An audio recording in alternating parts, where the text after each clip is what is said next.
This is part 3, the finale. Be sure to check out part 1 and 2 to get caught up. Make sure that you are subscribed and click the notifications bell to be notified when we post new videos. There's so much more to come. Camera speeding. All right. And you ready, sir? Yes, sir, Ski. Okay, I got up. Can please somebody make sure I'm in focus, please? I got to make sure. All right, Quinn. All right now. Because last time you... I know, I'm staying over there. Okay. I'm staying over there. Okay. Am I in focus? Okay, you see me. You're good. All right, sir. What's up? So I did a little digging, and I found out a little bit of things, right? And so I kind of like concocted this like great speech that I'm gonna give you. This great opener. All right. You let me know if there's anything incorrect. Okay. But I gotta introduce you the correct way. So Tripp Ali is a multifaceted artist whose journey from the stage to the screen has been as dynamic as it is inspiring. Known for his compelling performances in projects like Someday This Pain Will Be Useful to You, Tex Brown, and About Him, Tripp has captivated audiences with his raw talent and authenticity. Beyond his acting prowess, he is a passionate advocate for the LGBTQ elemental P community, using his platform to foster inclusivity and representation. His work extends into music, writing, and activism, making him a true Renaissance figure in the entertainment industry. Wow.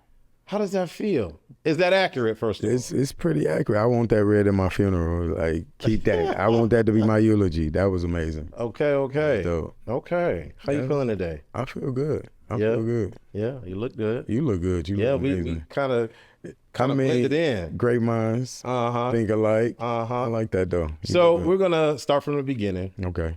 I want your full name, where you're from, your age, all of that stuff. So let's start with the full name and where you're from, born and raised. Okay. My first name is Ali Amin. My middle name, Shahir, then Lillard. So that's Ali Amin Shahir Lillard. A lot of people don't know that. I'm from Cleveland, Ohio. Born and raised in Cleveland. You know what I'm saying? I'm 46 years old.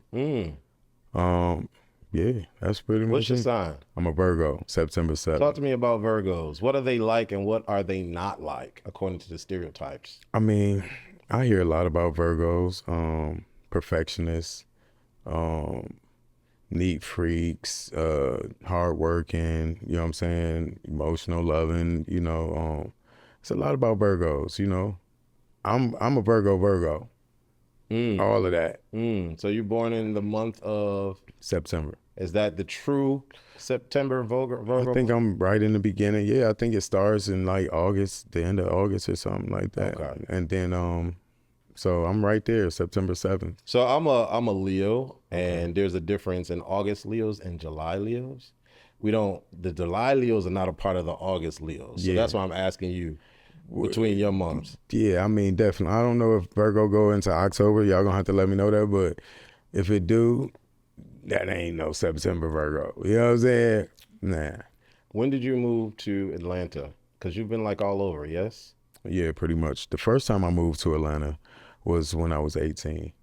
Me and my boyfriend moved here. I got up out of Cleveland. It was the first time I left Cleveland. Turned 18, I was about. I had a dude. I moved him out here with me.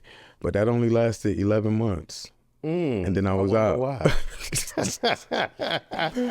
And then you were 18. How old was he? He was 20, a couple years older than me. And what was the plan for the 18-year-old and the 20-year-old? The plan was just to get out of Cleveland because I was grown now. You know what I'm saying? Finally, I had some money.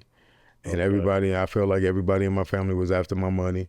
So it was kind of like, let me get up out of Cleveland and just do my own thing with my dude. So we moved, packed up, moved here. I just had a bank account with a lot of money in it. No credit, no nothing. It was just like, and I wanted to live on Piedmont. So I remember my address, 1616 Piedmont. And everywhere I would go, nobody would give me a place. I would have to show them my bank statements because I ain't had no job. I was just living off, you know what I'm saying? It was like, well, let me see your receipts, rent receipts. I don't have that. So I would show my bank statements. In this one apartment, it was a gay dude, this white guy, and I think he had a crush on us. So like, and he was like, yeah, I'll give y'all the apartment if you really got it. And he gave us the apartment. So I lived at 1616 Piedmont for 11 months. And then I was back in Cleveland.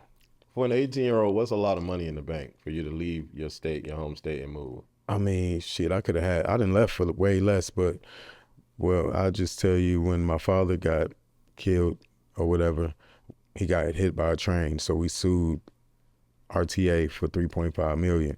So I was young when it happened. So all my life I got workman's comp checks, Social Security, all over, and it stayed in the bank until I turned 18. So when you get 18, you get your money, and then you just like ball out, crash out. Yeah, I mean, but it was a lot of money for an 18-year-old. It's a lot of money. I wouldn't give an 18-year-old that much money. I would split it up definitely and give some when you're 25. You know what I'm saying? Because that's a lot of money for, you know what I'm saying?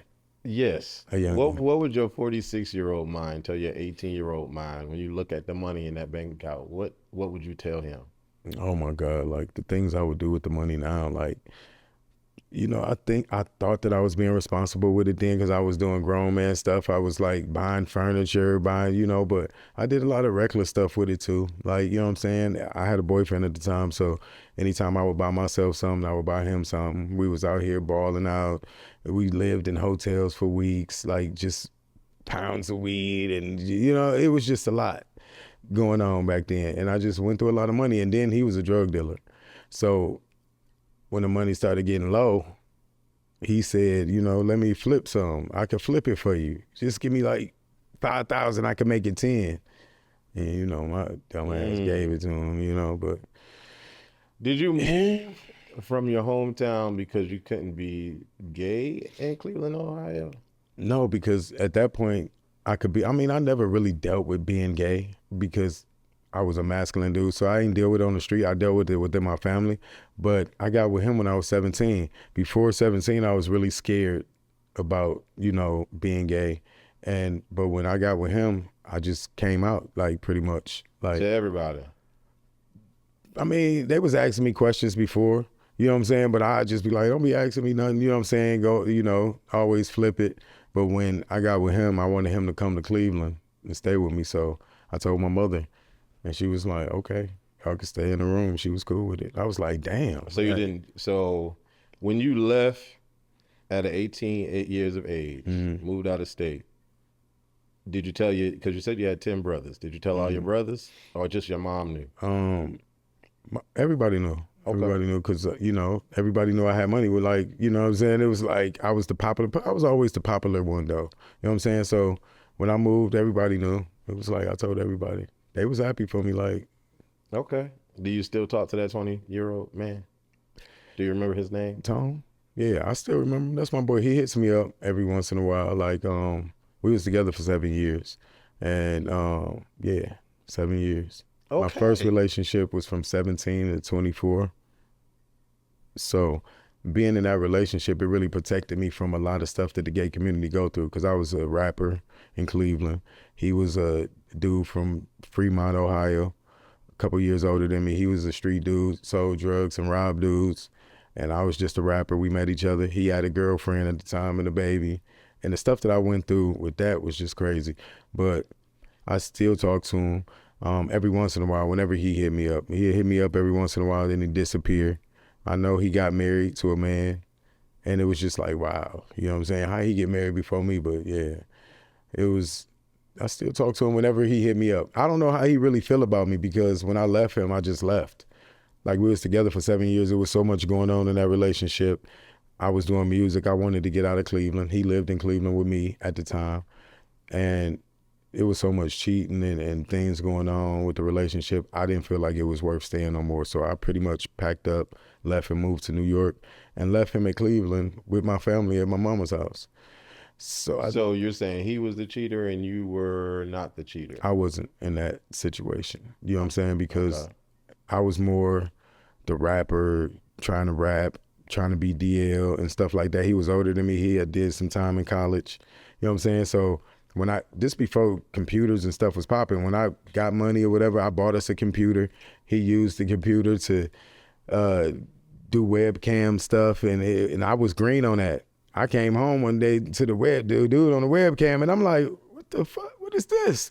And he was like, oh, it ain't like I could see him. Like, it was so much manipulation, but it was so much I went through in that relationship, just with him having kids. He had a kid on me, you know, it was a lot. And then I became violent at some point. And once you start being physical, and I ended my ass in jail, I knew it was over. So you became violent to him, not the other way around. Yeah, I was more violent to him in that relationship. I mean, it was all like, I didn't know what else I could do. You know what I'm saying? It was like it was like gaslighting. You know what I'm saying? It'd be like, you got these kids, you know what I'm saying? So it's like, whenever you want to run back to Fremont, you use the kids. Like, well, I got to go see the kids. You know what I'm saying? And it'd be like, and you can't fight about kids. Like, no, don't go see your kids. Stay here with me. So you like, so now you know he got to go back to see the kids, but he gonna be with the girl because she got the kids.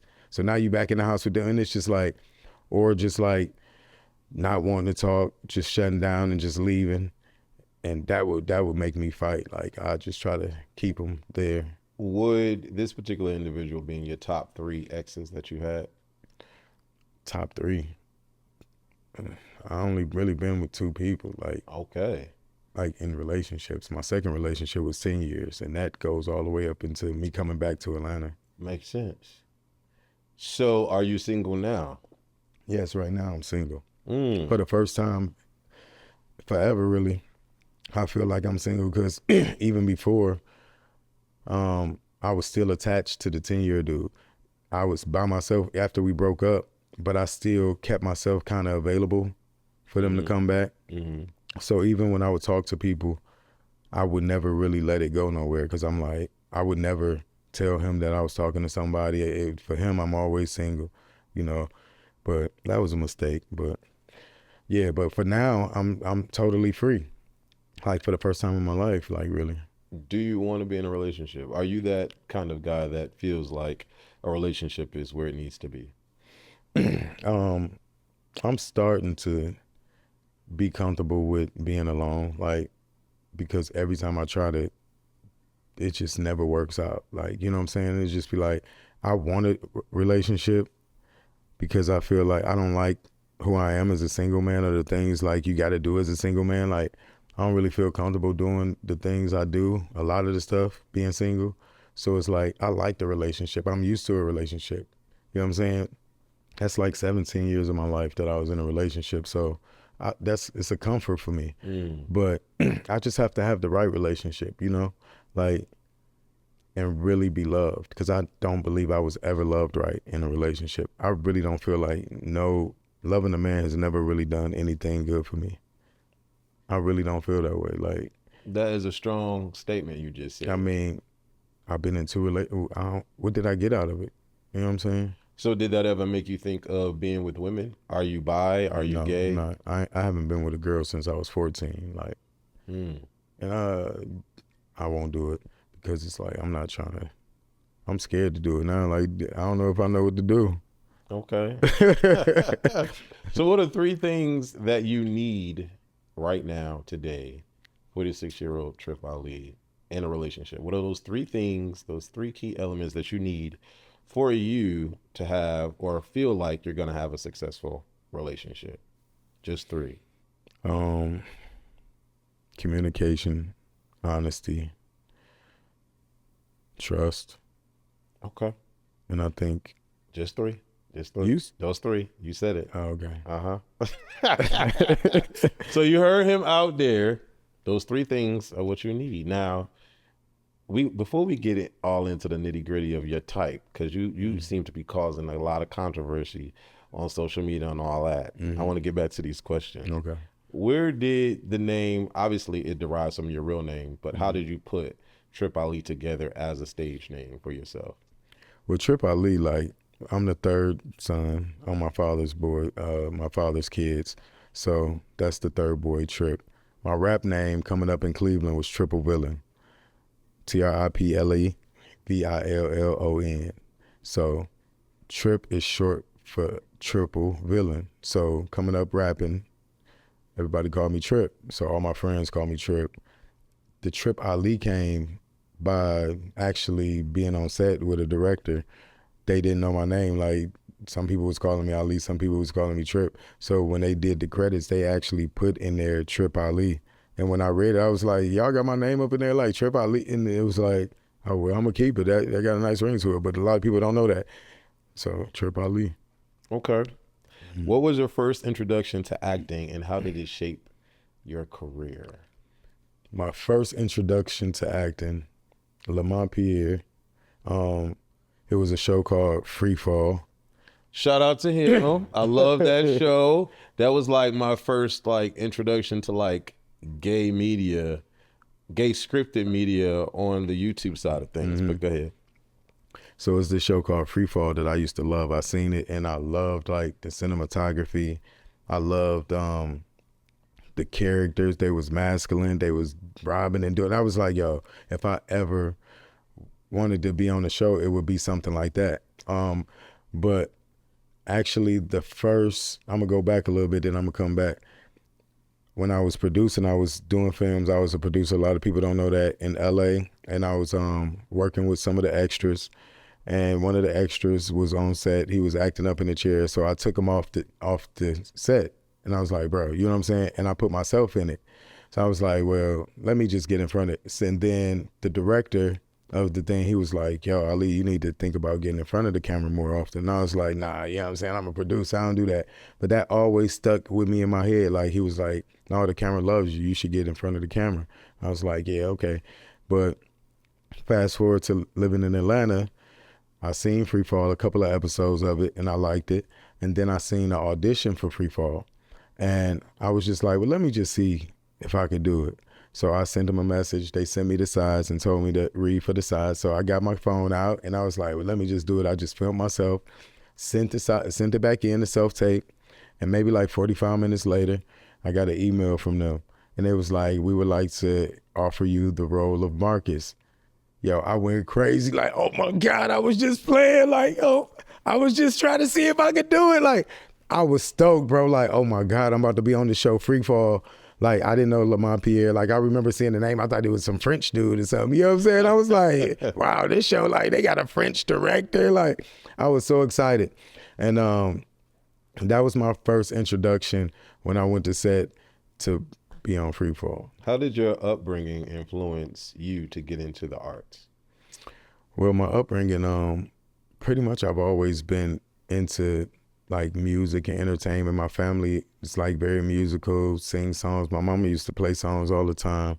So I was very musical. I found out that I could rap when I was in juvenile at 14, but I grew up on 99th and St. Clair, the same street as Bone Thugs and Harmony. I don't know if y'all familiar with Bone Thugs and Harmony from Cleveland. Those are my friends from the hood. So we grew up on the same street. They was doing music. And when I got locked up, they made it big. So I pretty much was like, yo, them niggas rapping, like, no, I can rap too. So I wrote my first rap in jail. And I just, from that point, I knew I had something. I won the talent show and everybody was like, your voice cold, like this and that. I was like, yo, when I go back home, I'm a rap. And that's what I did. Like, I just started rapping at 14. How many times did you end up going to jail? Juvenile, I was in juvenile for a year and then I caught 90 extra days for breaking a security guard nose by accident. So that was the only time. Nose by accident? Because he was trying to break up a fight and I was swinging. And, and he got in the way and I hit him. And yeah, I caught extra time for that. But that was at 14. I got out at 16 and then I got in a relationship at 17. So I didn't go back. But I've been in the county jail so many times over some bull crap, which I guess we could probably get into that later. But yeah, it was a warrant I had for my arrest for 10 years in Cleveland that was pretty much crippling me from doing anything in my career. It was like, so I was running from that. You gonna go a little deep as to what the warrant was for? The warrant was for, and I'm accused since this is the since this the whole truth of the shit is going up. Okay, so when I was moving to New York or whatever, I had a job. I worked at Nestle, but I was rapping. I was about to move with my manager. Some chick that my uncle was seeing came around, and she was like, I know how to get you like some money. You could get $6,500. And I was like, how? She was like, you got a bank account? And I was like, yeah. She was like, all I got to do is write you this check. You put it into your bank account and you get the money. And I was like, word. So I was going to get the money to, use it to go to New York. And I did. And I was supposed to pay her money, and I spent a bit. You know what I'm saying? Spent her. She ain't get jack. You know what I'm saying? But no, man, you ain't about to mess up my name. And then, but I went to New York with the money, so I wasn't here. So of course the bank press charges, all that was happening in Cleveland while I was in New York doing my thing. Came back home, got pulled over. Then they hit me with the warrant felony for theft and all of that stuff. And I was already in New York, so I ran. Like I ain't about to, They caught me. Ran again, got put on probation. They tried to have me being in Cleveland every week. Didn't want to do that. So it was like all the time I was in that relationship with that 10-year person, I had like this warrant for my arrest in Cleveland. It's crazy. That's a lot. Yeah. What challenges did you face as a Black gay actor entering, or what challenges may you currently still face entering the entertainment industry? I don't know. Like, I don't really think about the challenges. I think what's for me is for me. Like, I just got to be myself. And the only way that you're going to really be successful is to walk in your truth and be who you are. So I don't see no other way than just whatever challenges come, I'm just going to face them head on. Like, what can they say? You gay, so you can't get this role? Like, I could play anybody. You know what I'm saying? It's gay, straight, whatever. So any challenges that anybody want to place in front of me, that's their problem. You know what I'm saying? I'm going to still be successful regardless. That's a great mindset. Is that your mindset today?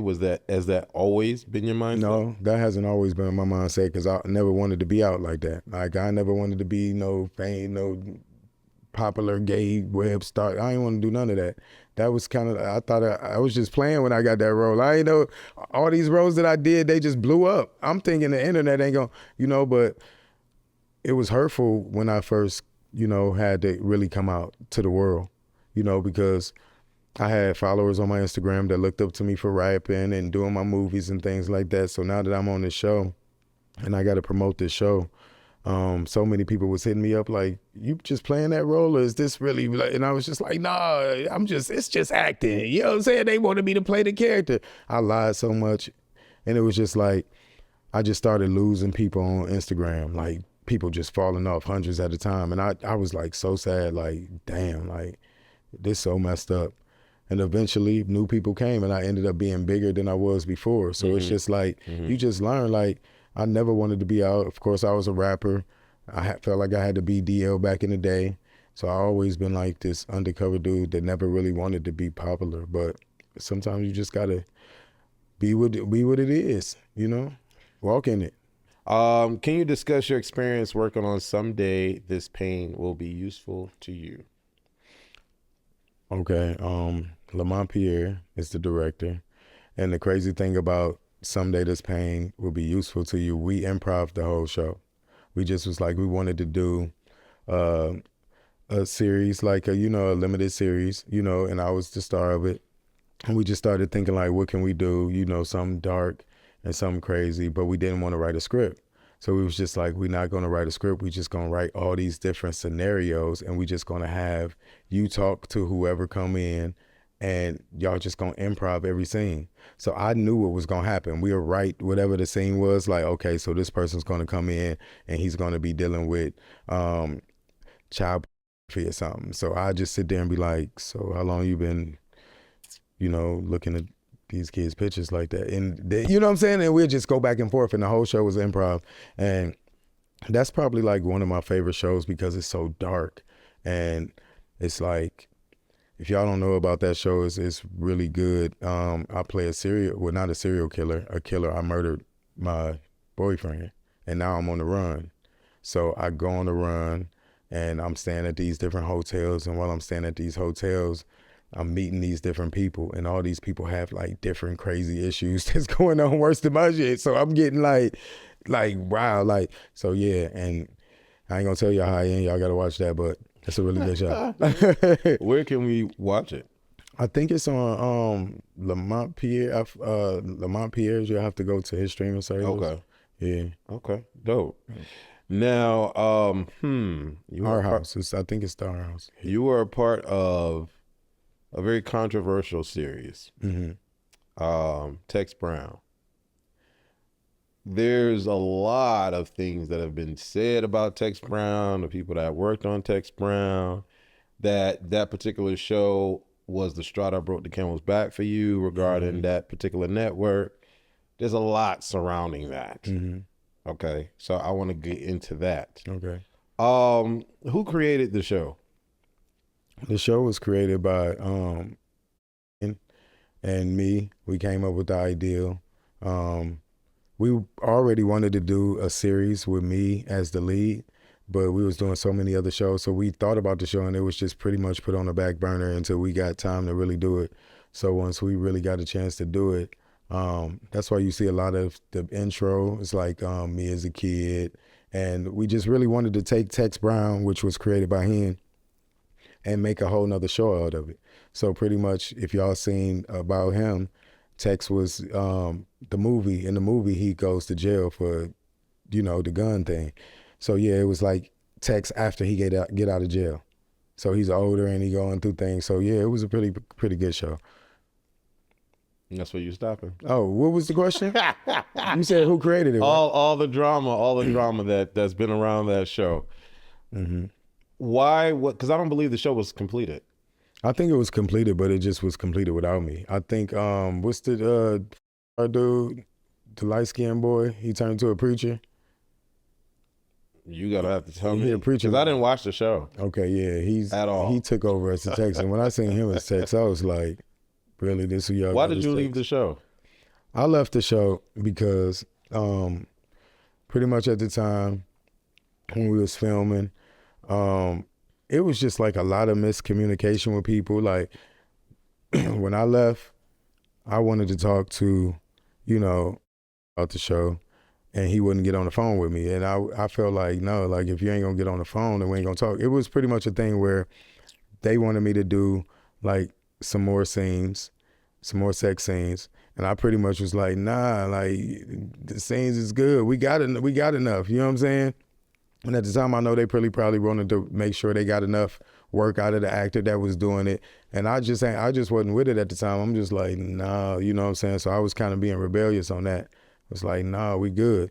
So we didn't do that. And then we were supposed to shoot probably a couple of days later or whatever the case may be. And I wanted to talk to him. So I called him, and he had to, wouldn't get on the phone with me like, yo, I'm busy type. Then I was like, he can't get on the phone with me? Like for a minute, I got to talk to him about something. And he didn't want to get on the phone. So I was like, well, I'm not coming to set. So he pretty much was like, Tripp, you need to come to set. You got all these people here waiting on you and stuff like this. And I was like, nah, get on the phone and talk to me. Like, you got this middleman. And then there was other people behind the scenes that was telling me things that was going on that was cool with me. They was telling me like, yeah, he just like, forget you, he doing this. And I was just like feeling some type of way because I know you not answering the phone. So I'm like, nah, I'm not coming to set. So I chose not to go and I quit. And then it was like a thing where he was like, well, I'll just pull somebody told me, he said, well, I'm gonna just pull his contract and make him come. And that really just pissed me off. I was like, pull my contract, nigga, ain't nobody gonna make me do nothing. So pretty much I was like, nah, I'm really not coming. So he really tried to pull the contract. And then I called my people in New York, you know what I'm saying, my attorney, and then they went through the contract and found some discrepancies in the contract, you know what I'm saying? And it was just like, well, you can't make me go. It was just a lot of back and forth. So at that point, the relationship was tarnished because we wouldn't talk to each other. He wouldn't talk to me. So before we could even get on the phone to talk, we had already had lawyers and stuff involved, and it just went bad. And did y'all just have a professional relationship, or did y'all have a personal relationship? To me, I felt like we had a personal relationship, and that's the reason why, I felt like, felt the type of way about some of the stuff, because I'm like, at the end of the day, I'm your friend. When I first I met him because I was trying to hire a director to do a movie I was doing that I wrote. So, we was just friends at first, you know what I'm saying? I was trying to get him to do a film. He told me he was busy working on another film. He read the script, he loved it, he wanted to work on it. we would just talk, and then one day he was doing a show. I wasn't supposed to be on about him. He wrote me in the show because he wanted me to be on his reality show, and he wanted to come on the set, on Lamont's set, to film me, but Lamont wasn't having it. He was like, "No, you got to book him in," and this and that. And he was like, you know, he ain't like, "I ain't doing that. Like, I'll just write you on my show, and I'll film that and put it on the show." So he wrote that scene in, and that's how that happened. But we was friends at first. And that's how I felt. Like, you know, a lot of times I'll be thinking, you know, I'll be putting friendships above, and some people just look at stuff like this is business. I was gonna ask you, like, is that something that you learned not to do? Like, for your future projects that you were on or whatever's gonna be in the future, did you find that being too close for comfort makes things difficult? I mean, I just feel like I just work differently, but now that I'm learning to just separate business from friendships, you know, just that's the best way to do it. You know, if we cool, but we just got to handle this business and we could keep it moving. Cause I just was the one to try to keep it all together. You know what I'm saying? Like, I'm a loyal person from Cleveland. So it's like, if you my friend, I rock with you the long way. You know what I'm saying? So, but business is business, you know, you got to separate it. Were you ever in love with anyone that you worked with on film? No. Okay. So love is a deep thing for you. Okay. I've never even been with nobody that I work with on set, and that's the thing a lot of people be thinking. It don't work. Y'all be having some real sex scenes, you know what I mean? I've never had a real sex scene on set, except for the one scene that wasn't a sex scene. It was a "Can you suck my penis for a second so we could film this shot?" As soon as you get finished sucking it, get the hell up. I did ask him to lick my balls. If y'all talking about the scene in Tex Brown, Is that why that's so specific? Is that's the only way you was gonna get hard? I couldn't get hard. It was a scene that they wanted me to have out, you know what I'm saying, my penis out. When I read the script, I thought it was gonna be like some creative way to do it, you know, but when I, you know, agreed to do it, it's just like, I'm sitting there, it's late at night, 3 a.m. We had already shot like About Him season 2 or something like that. We sitting up there, my scenes, we in a jail scene. Oh boy is sitting there on his knees, ready to shoot. Everybody is standing around. I'm like, yo, I need a closed set. I'm sitting there like this. He ain't sitting there with the camera like, you ready? I'm like, I can't get hard. He like, you want me to just walk away and just leave the camera rolling? I'm like, yeah. So when he walked away, I'm trying, oh boy, just looking like, you know, like he ready. This ain't acting for him. You know what I'm saying? I'm just looking like, so I couldn't get hard. So I'm like, yo, can you just lick my nuts or something to help me get hard? He was gonna be my fluffer. So he started licking, I tried, and I didn't even get all the way hard while y'all thinking that was it. But when I got enough, I was like, okay, I'm ready. And he came in and shot the scene. And as soon as he was done, I got up, put my So you're on. telling me in the audience that in all of your shows that you've worked on, where the shows are sex driven, you did not have actual sex on set? Never had sex on set. And I make it look good. That's why I'm the sex scene clean. But when I'm doing my sex scenes, I want them to look real. A lot of the things that I do in my sex scenes, they don't ask me to do. Like when I lick the dude's feet or spit in the dude's booty, or if y'all see me in the scene with Tater Doug, and if y'all ever interview him, I'm eating his set, but my tongue never touched his butt. Like, I'm very respectful, and people respect me. I'm Tripp. Like, they know I'm a grown ass man. I don't come on set to play around. And a lot of these people that be on set, I don't be attracted to anyway. You know what I'm saying? So it's easy for me. Like, y'all see them as like some stars and shit. I be looking at niggas like, man, if you don't get your ass away from me, like, or it's been times on set that I've been like, yo, he ain't, get your boy, man. He getting on my nerves. Like, and then I got to be like, action, and yeah, baby. Like, you know what I'm saying? Like, has there ever been actual sex? I don't know. Not on the sets that I've been on. You've been on. That I've been on. And I've been on, you know, a few of them. But niggas ain't, you not just going to have sex in front of me. Now, it was a time that when Rico came on About Him, and he was getting a boner while he was shooting, and he got up with his dick hard. And I told him, like, man, don't be getting up, like, with your dick hard. Like, cover yourself up when you get up. I was always looked up as, like, big bro. Like, you know what I'm saying? I'm going to tell you, like, the real thing. He was like, yeah, you right. I was like, well, it ain't that. You know what I'm saying? On this show, like, you ain't got to get up with your penis hard and stuff like that. Once I started knowing who Rico was, I started telling niggas, like, just let that nigga do what he want, if that's what he want to do. But in the beginning, I was like, no, Niggas is not having sex in front of me. It ain't that type of party. Now, on the movie scene of about him, the movie, I heard in the scene that people was hard and stuff like that, but me and my scene partner, we kept it copacetic. You know what I'm saying? Because it was like an orgy scene or whatever. Niggas was supposed to be licking people, but it wasn't no real sex. Like, it was just, I don't know what they do now. You know what I'm saying? I know now they probably doing, but I think it evolved to that. It started with just like risque, you know what I'm saying? Things like that. I think Rico was the first person to pull his penis out, and Brandon Carson in the scene, and it went crazy. So I guess in him mind, he like, cha-ching, like, we about to do this, you know? But it's never been no real sex with mine. Do you talk to or still talk to anybody from your old shows on that network? Or even Lamont's show? No. Is that on purpose, or you just haven't seen them or heard from them?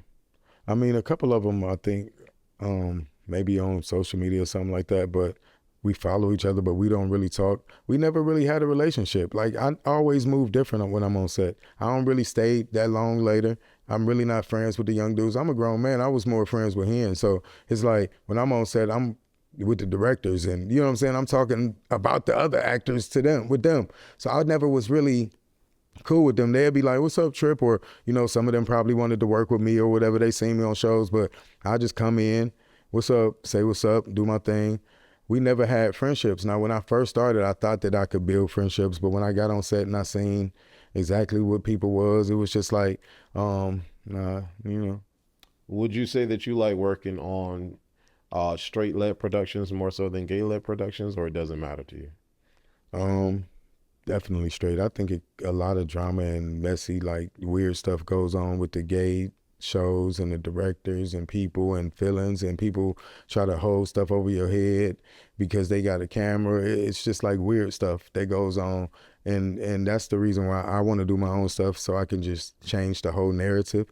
A lot of people, when you say anything with gay LGBT films, it's just something that goes off in their head that just is a negative connotation with it, just because of some of the things that's been out before, the over-sexualizing and just, you know, I like straight shit, you know what I'm saying? The films that I've done that was like straight, it was just fun, family, you know, we done our things, we did the project, hugged and kissed and left, you know, but I don't know, I think we need to change that narrative though. I often wonder if it can even be changed. I think the reason why I say that is because the overall stereotype about LGBTQ is already over-sexualized. So anytime you put that stamp on it, they're automatically thinking it's a porn or something that they can get off to, right? I work in film, and I've created many shows where gay people don't support it unless it has sex-driven content in it. I've had people tell me, why don't you do more like this network or more like this network so you could sell more? Between sex and fighting, that's a lot of what both communities, straight and gay, ask. And maybe it's a racial thing, I don't know. But it's been difficult and complicated at the same time working in both fields and working with straight and gay. Some of my straight actors, I love y'all. They bring the drama too, baby. I'm talking different about, kind of drama. I'm talking about, you know, harassment drama, you know, police drama. Yeah, it's been a lot. Wow. But working in film is interesting. I mean, yeah. It's definitely a labor of love. A video from 2018 detailing your encounter with Busta Rhymes in New York nightclub recently resurfaced or has been making its rounds. What was the real story behind that night? Because I watched that video. I saw the headline, and I was one of them, you know, messy people. Busta Rhymes, what's going on? What Tripp got to say about this? And, you know, you're very, you're a good storyteller. You paint the scene quite well. And when I left watching that video, I'm thinking Busta Rhymes gets down. I mean, I know a lot of Hollywood individuals that do get down, but the perception of that video was that you were saying that he did. Clarify what's going on. I mean, the whole story was a story time for my YouTube channel. It was pretty much, the title, Busta tried to woo-ha my ass, I think. Maybe that might be, you know, but No, it was a story time about when I was in a relationship in New York with the 10-year dude. We went out. It was, I think, like Halloween or something. We was going out and ran across Busta Rhymes. But we was going out because his friend came in town. So it was a whole thing that went around us, like, your friend come in town, come to find out they messed around, of course, you know, but they come out the room dressed alike, and I'm like, why y'all dressed? Oh, that was a coincidence. And I'm like, but I'm a young green dude in New York. I'm with this dude that's a banker, older than me, you know what I'm saying? So I'm just like, okay. So we go out, you know, the boy wanted to go out. We go out, we run across Busta Rhymes. I cross the street. I didn't know it was Busta Rhymes. You know what I'm saying? He just walked up to me and put his hand in my hand. I'm 5'7". Busta Rhymes is a tall rapper. I don't know if y'all ever seen him in person. He got to be like 6 something. So when they grabbed my hand, I see the chain flashing in front of my face, like, and it said flip mode. So I'm like, what's up, Bust? Like, you know what I'm saying? Like, first thing came to my mind is like, Busta Rhymes? Like, I didn't think nothing. The first thing that comes to my mind is, why is he just up and grabbing a stranger's hand? You said you crossing the street and he just grabbed your hand. That's the first time to come to your mind, but I'm a rapper from Cleveland that came up listening to Busta Rhymes, like, wanting to sign with Flip Mode. So the first thing that comes to my mind is like, this Busta Rhymes, like, I'm a big fan. Like, no, but my thing is, you're saying he walked up to you and just grabbed your hand, yes? Yeah, I didn't see him walk up to me. It was just like, I must have been standing there, or he didn't walk up to me. I was just like crossing the street. Maybe it was a crowd, and he just like grabbed my hand. And that's when I noticed him, when I seen the chain. Because of course, if I seen him coming, you know, I'd be like, oh, Busta coming. But so did y'all have like an appointment, an interview? No, we didn't have nothing. He just walks up to you. He just said, what's up? Trip on, and he just grabbed you. Okay. He was like, we starting there. I don't know if you're starting there, but I'm starting there. Okay, boom. Flip mode, squad, you see the chain. I see the chain. And so I say, what's up, Busta? And then I look beside me, and it's this big black dude standing right there. And I'm like, what's up? And he was like, what you doing tonight? I was like, I'm just out here like kicking it. What's up? He was like, I'm up in the club tonight. You want to come in? Like, you don't know him, right? You don't know him at this time. And he's walking up to you. I ain't about to let y'all do this to Bust. I'm just asking. I'm clarifying. I'm just making sure that I'm clear in the brain. Yeah. So he just randomly said, hey, you know, we got he seen the Tripp. He said he was going to be in VIP. He was like, just tell them. He even screamed at it. He was like, yo, just tell them your name at the door and they'll let you up in VIP. So I was happy as hell. Okay. Now on the sideline, my dude is standing there like with an attitude. Why? He said Busta Rhymes tried to holler. But I was just like, yo, nigga, what you talking about? Nigga, I'm trying to get on. Like, you a hater. Like, he was like, what man gonna walk up to you and grab it? And so he threw like a whole bunch of money at me. We got into a fight. He threw money. Your boyfriend threw money. Threw money in my face, a whole bunch of like 20s, 100s, and 50s. And we got into a fight on the streets. And him and this dude tried to jump Busta left already. Busta was in front of the club. Like, we was going to a club that was on another block. I got you. So we was going like that way. Okay. You know, so I was going to go back. But by the time I walked up to him and we started fighting and all that, you know, it was crazy. Yeah, they tried to jump me, you know, but it's all good. So you never made it to VIP? You never made made it back. Okay. Because I was fighting him and then he ran off and it was crazy. So I never made it. And I could be flip mode right now. You could be a couple things, right? We never know. But you don't understand. You don't see how, you know, people could walk away feeling. I do see it. I mean, I'm not gonna act stupid about it. Right. You know, like, what man gonna come up? He chose me. You know what I'm saying? So say that one more time. He chose me. You know what I'm saying? He know what it was. Busta know what it is. No, I'm just kidding. Okay. If I come up missing, y'all know who did it. How do you prepare for emotionally intense scenes? I've yet to see a scene where you shed a tear. Does that scene exist? Like an actual tear? Nah, I don't think I shed a tear yet, you know. But I get very emotional. A lot of the scenes that I've done, I just pull from, I'm a very emotional person. I just pull from You seem very strong, very... Yeah, but I'm very emotional. Like, I could cry at like happy things. I cry more happy things. Okay. Like, you know what I'm saying? Weddings and like, you know what I'm saying? Okay. Stuff like that. But yeah, you just pull from, I've been through a lot. So, you know. So could you, if I wrote you a scene today and we shot it tomorrow, Mm-hmm. and it's a monologue scene, just you. You can't bounce off of anybody else. Do you think you can pull those tears? I could cry. Mm. I could cry at any time. Mm. Okay, nice. Mm-hmm. What has been your most memorable moment on set? My most memorable moment on set, probably the About Him days. About Him Because was, I went to Miami for the movie shoot and stuff. Y'all was out there. I mean, that was for a different thing, but Okay. just the whole feeling of making it. It was Okay. like we didn't have nothing. We didn't know how special it was gonna be. We was all outside. Like it was amazing. I think like everybody was new here. Nobody knew nobody. You know what I'm saying? And it was just like I remember just being on the streets and having to come to set. We ain't had nothing. It was just like him with a camera. Just like it was very creative and just like fun. And I think that was the start of everything. That's my most memorable. How do you balance your acting career with your other passions like music and writing? All together, simultaneously. Like I do everything. Like, you know, I'll be in the studio one day, you know, writing the next, you know what I'm saying? Acting, it's just give it to me. I could do it all. Like, So I can relate because I do the same thing. Mhm. I just don't do the music aspect of it. Out of those three, writing, acting, and music, mhm. if you had to pick one that you can only do for the rest of your life, what would it be?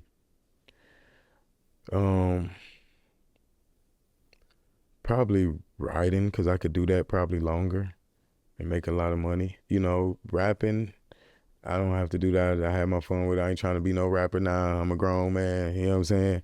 The acting, I don't even got to act long as I got somebody else acting the words. Like I can, you know what I'm saying? So writing would be the best way because writing is like music, it's film. It's like you can get so much out of writing. So I'll choose writing. I would ask myself, I would take the music out and put directing in it. So directing, writing, and acting. And for me, the answer would be directing. Similar to what you're saying as well. I'd love to see my work, you know, played out. I don't have to act it out. Right. And I don't have to write it, but I want to create the scene. So Right. I get See? that. I definitely do. Can you tell us about your involvement in the LGBTQ community? How are you involved, if you are or have been or will be in the future? Well, I guess I'm involved now. I was kind of forced into it. I never wanted to be no advocate for LGBT, elemental P. Like, I never wanted to be an advocate. You know what I'm saying? A lot of people tell me people look up to you, and I'm just starting to really walk in that because of my YouTube channel, because of my acting. I get so many messages, so many people watch me. I've been in so many places that people notice me, and it's just like, sometimes you really got to be like, okay, I'm really this person. So, I mean, but don't really look to me because I still get, you know, ghetto and I cuss you out and all that kind of stuff. You look at me, you know what I'm saying? You can look up to me, but don't expect me to be like some perfect dude, no role model. Like, I'm going to be me, you know what I'm saying? That plays into it, and I completely understand because I'll be somewhere across the country or overseas or in a faraway state where I live. Well, you and trying they'll to be turn like, up? "Hey, Yeah, you what's trying to turn up? up? Oh my God." And I'm like, can you Right. just chill? I was trying to get bucked, trying to turn up, and y'all noticing me. Yes. So It'd be like that sometimes. It is. But it's all love, though. Majority of the time, in my it's all experience. love. I've never got nothing negative Yeah, out it's of it. all love. Yeah. And sometimes, you know, when people look at you, they may see themselves, they may be inspired or aspire to do things, you never know, or just simply entertain. Yeah. And then how often are they going to see you again, right? Are they going to see you tomorrow or next week? Right. They don't know. They're like, what is, you know, especially if they're in their home state and they just see you, you know? So sometimes people get excited and they want to express that excitement by walking up to you and however they release it. Yeah. So it'd be one of those moments too. Becoming Tripp Ali changed the way I move altogether when I'm out. Because like now, I used to, you staring at me or come up to me, I don't know you, I'd be like, nigga, you know what I'm saying? But now people come up to me, talking to me, like, and I'd be like, just acting like I know them, having a conversation. And then I just be like, oh, okay, you know. How do you use your platform to promote inclusivity and representation? Because you have a very straight line, specific past and how you've grown up. A lot of individuals in the Alphabet Clan can't. A lot can and a lot cannot relate to your upbringing. So when you speak a lot of times through your story times on YouTube, it's very linear, it's very Tripp's way, and people can't get out of their own way to try to relate or understand what you're saying. So sometimes you can make a statement and it might be, you know, controversial, and people might be like, ah, da, da, da, da. But how do you feel you promote inclusivity and representation on your YouTube specifically? Pretty much just being like, when I'm on my YouTube, it's very performative, but I'm telling like real stories. I've never made up a story time yet. I'm telling true stories, my perspective, of things that I've been through with a little bit of entertainment, you know what I'm saying? Because you got to keep the people entertained. But it's pretty much just like, be yourself, like being who you are, you know, like I try to lead with that. And most people, you know, resonate with that, you know, and that inspires them to, you know what I'm saying, be who they is, I think. So like I purposely don't do certain things. Like a lot of times I don't edit. You know what I'm saying? A lot of times before I used to edit a lot of my videos and do things just to try to make the video look the way I want it. I don't even do that now. I just put out what it is, you know? So that's it. What are some misconceptions people have about the LGBTQ community that you aim to correct? I mean, I think it's a lot of misconceptions in the straight community about us. I've really aimed to correct. One of the things is that you chose to be this way. You know, I hear that a lot. Oh, you chose this, or, you know, if a lot of people say, if you want to be that, or, you know what I'm saying? It's like, no, it ain't. If I want to be straight. I want to be straight. Like, you know what I'm saying? But y'all like saying a lot better. You know what I'm saying? I got a lot of people that's straight that's way more for me. But it's just like, the whole notion, and I don't know about nobody else, but I just know that I didn't choose this. You know what I'm saying? I was born this way, and I think a lot of people think, you know, you chose it, you could go back. You know, before I even knew about sexuality or anything like that, I knew that I was different, and I was already attracted to guys. So that the whole masculinity thing, I think that's changing a little bit, but I think the representation of gays in the community is just like, it's one-sided. You know, you see too much of one side and you don't see enough of the other. And I would like to change that narrative. Just change, you know, just make people more comfortable with being who they are. That's what I like to change. Are we in focus on the main camera? Yeah, you are. Okay, not the TV. No. Okay. Everything good? Everything. I'm good. Can you want some water? por favor? It was the ginger ale. You want to take 5? Oh, okay. Yeah, let's take 5. That's the boss. He ain't the boss. Move the mic out your way before you get up. The ginger ale. Yeah. Huh? Stop looking in the camera. I have to, just to make sure it's still Don't on. look in the camera. I have to. Because I'm looking at it. And you staring at me. Yeah, I'm like, what is he doing? And I see you touching the screen. I'm trying to make sure it stays in focus. Why are you whispering? Yeah, it's very Caller. camera. That's why. Oh, yeah, it's not going to be on camera. Thank you so much. I appreciate you. Did you want to? Yeah, go. Oh, well, you can't be on camera with that. Don't turn the cameras off. I'm not. Yeah. But don't look at the cameras. Oh. I'm going to try not to, but you know, I'm looking at the audio, make sure the audio's still going, looking over here, making sure the cameras are still rolling. What was I drinking before? That was a sweet, right? Okay, I don't care. Like, Maybe I drink whatever. You can mix them. Not mixed. You got the drive, don't you? See, I'm trying to act nice on this show. I ain't trying to. You can show me your teeth, I'll tell you. nice, such a grown Tripp. Come on, nice grown Tripp. Come on, nice grown Tripp. No, he poured some in. How How's his forehead? Does he look shiny? I'm sure I'm fine. Yeah, I'm not sweating.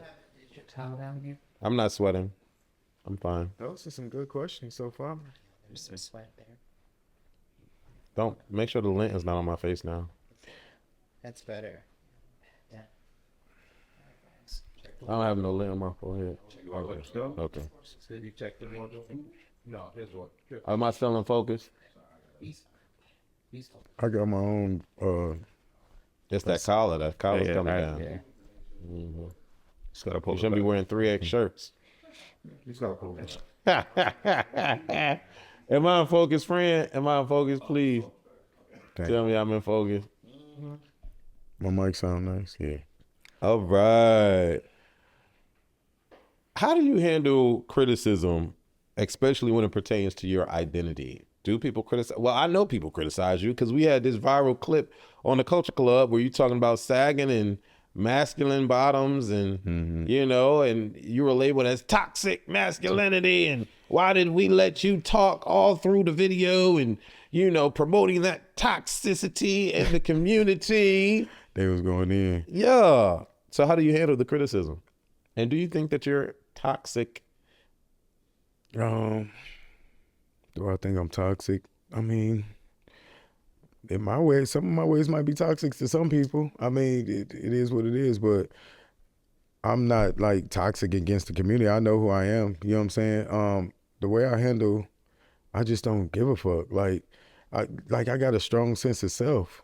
Like, you can't really tell me nothing about myself. You know what I'm saying? I don't know if that's the Virgo in me, the upbringing, my mama being from Cleveland. Like, my people really know me. Like, the people who know me. So it's like, it ain't really nothing nobody outside could really say. Now, you know, you could get disrespectful and catch me on the wrong day and I might say something back, but it just roll off my back. Like, you know what I'm saying? Is there really a switch like that for you? Because in the short amount of time that I've known you, I've known of you for a long time, but we recently connected one-on-one. I've not seen the switch where you're like, villain, Tripp Villano, and all but that, y'all- you know, but see, evil guy. Because y'all haven't really seen that. I'm from Cleveland. I'm a rapper. Like, I've been through a lot. Like, this ain't my first time being criticized. The internet is just a different phase of it. I've been to shows where people threw bottles at us. We had to fight other rappers.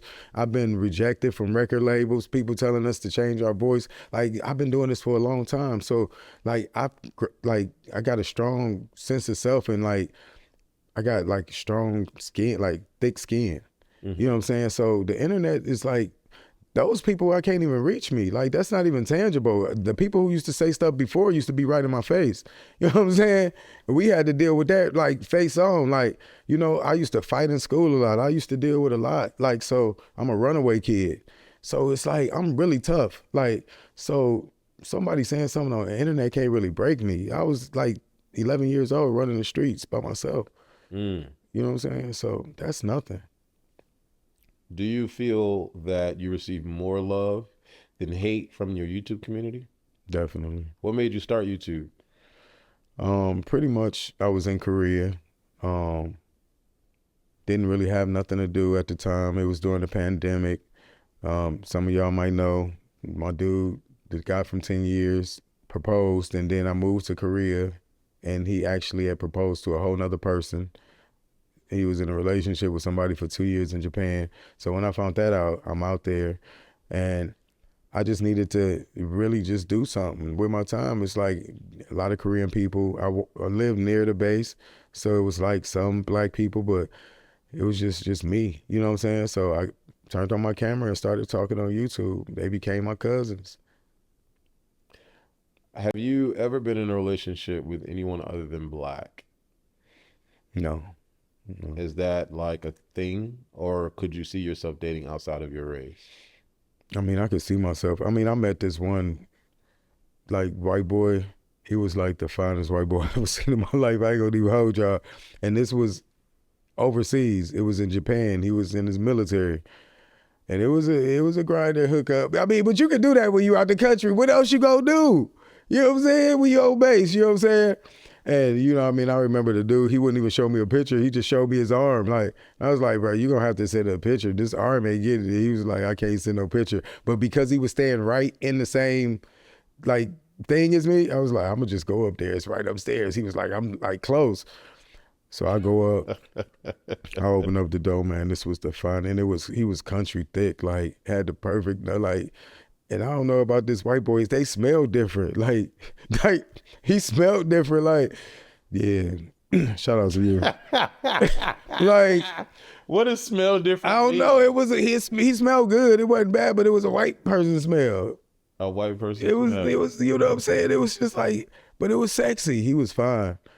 Wore jeans. How tall was he? Tall, like about 5'11", something like that. Okay. Thick as hell. Thick as, what does chiseled. thick as hell mean? Maybe Thick as like, hell, Saucy Santana thick?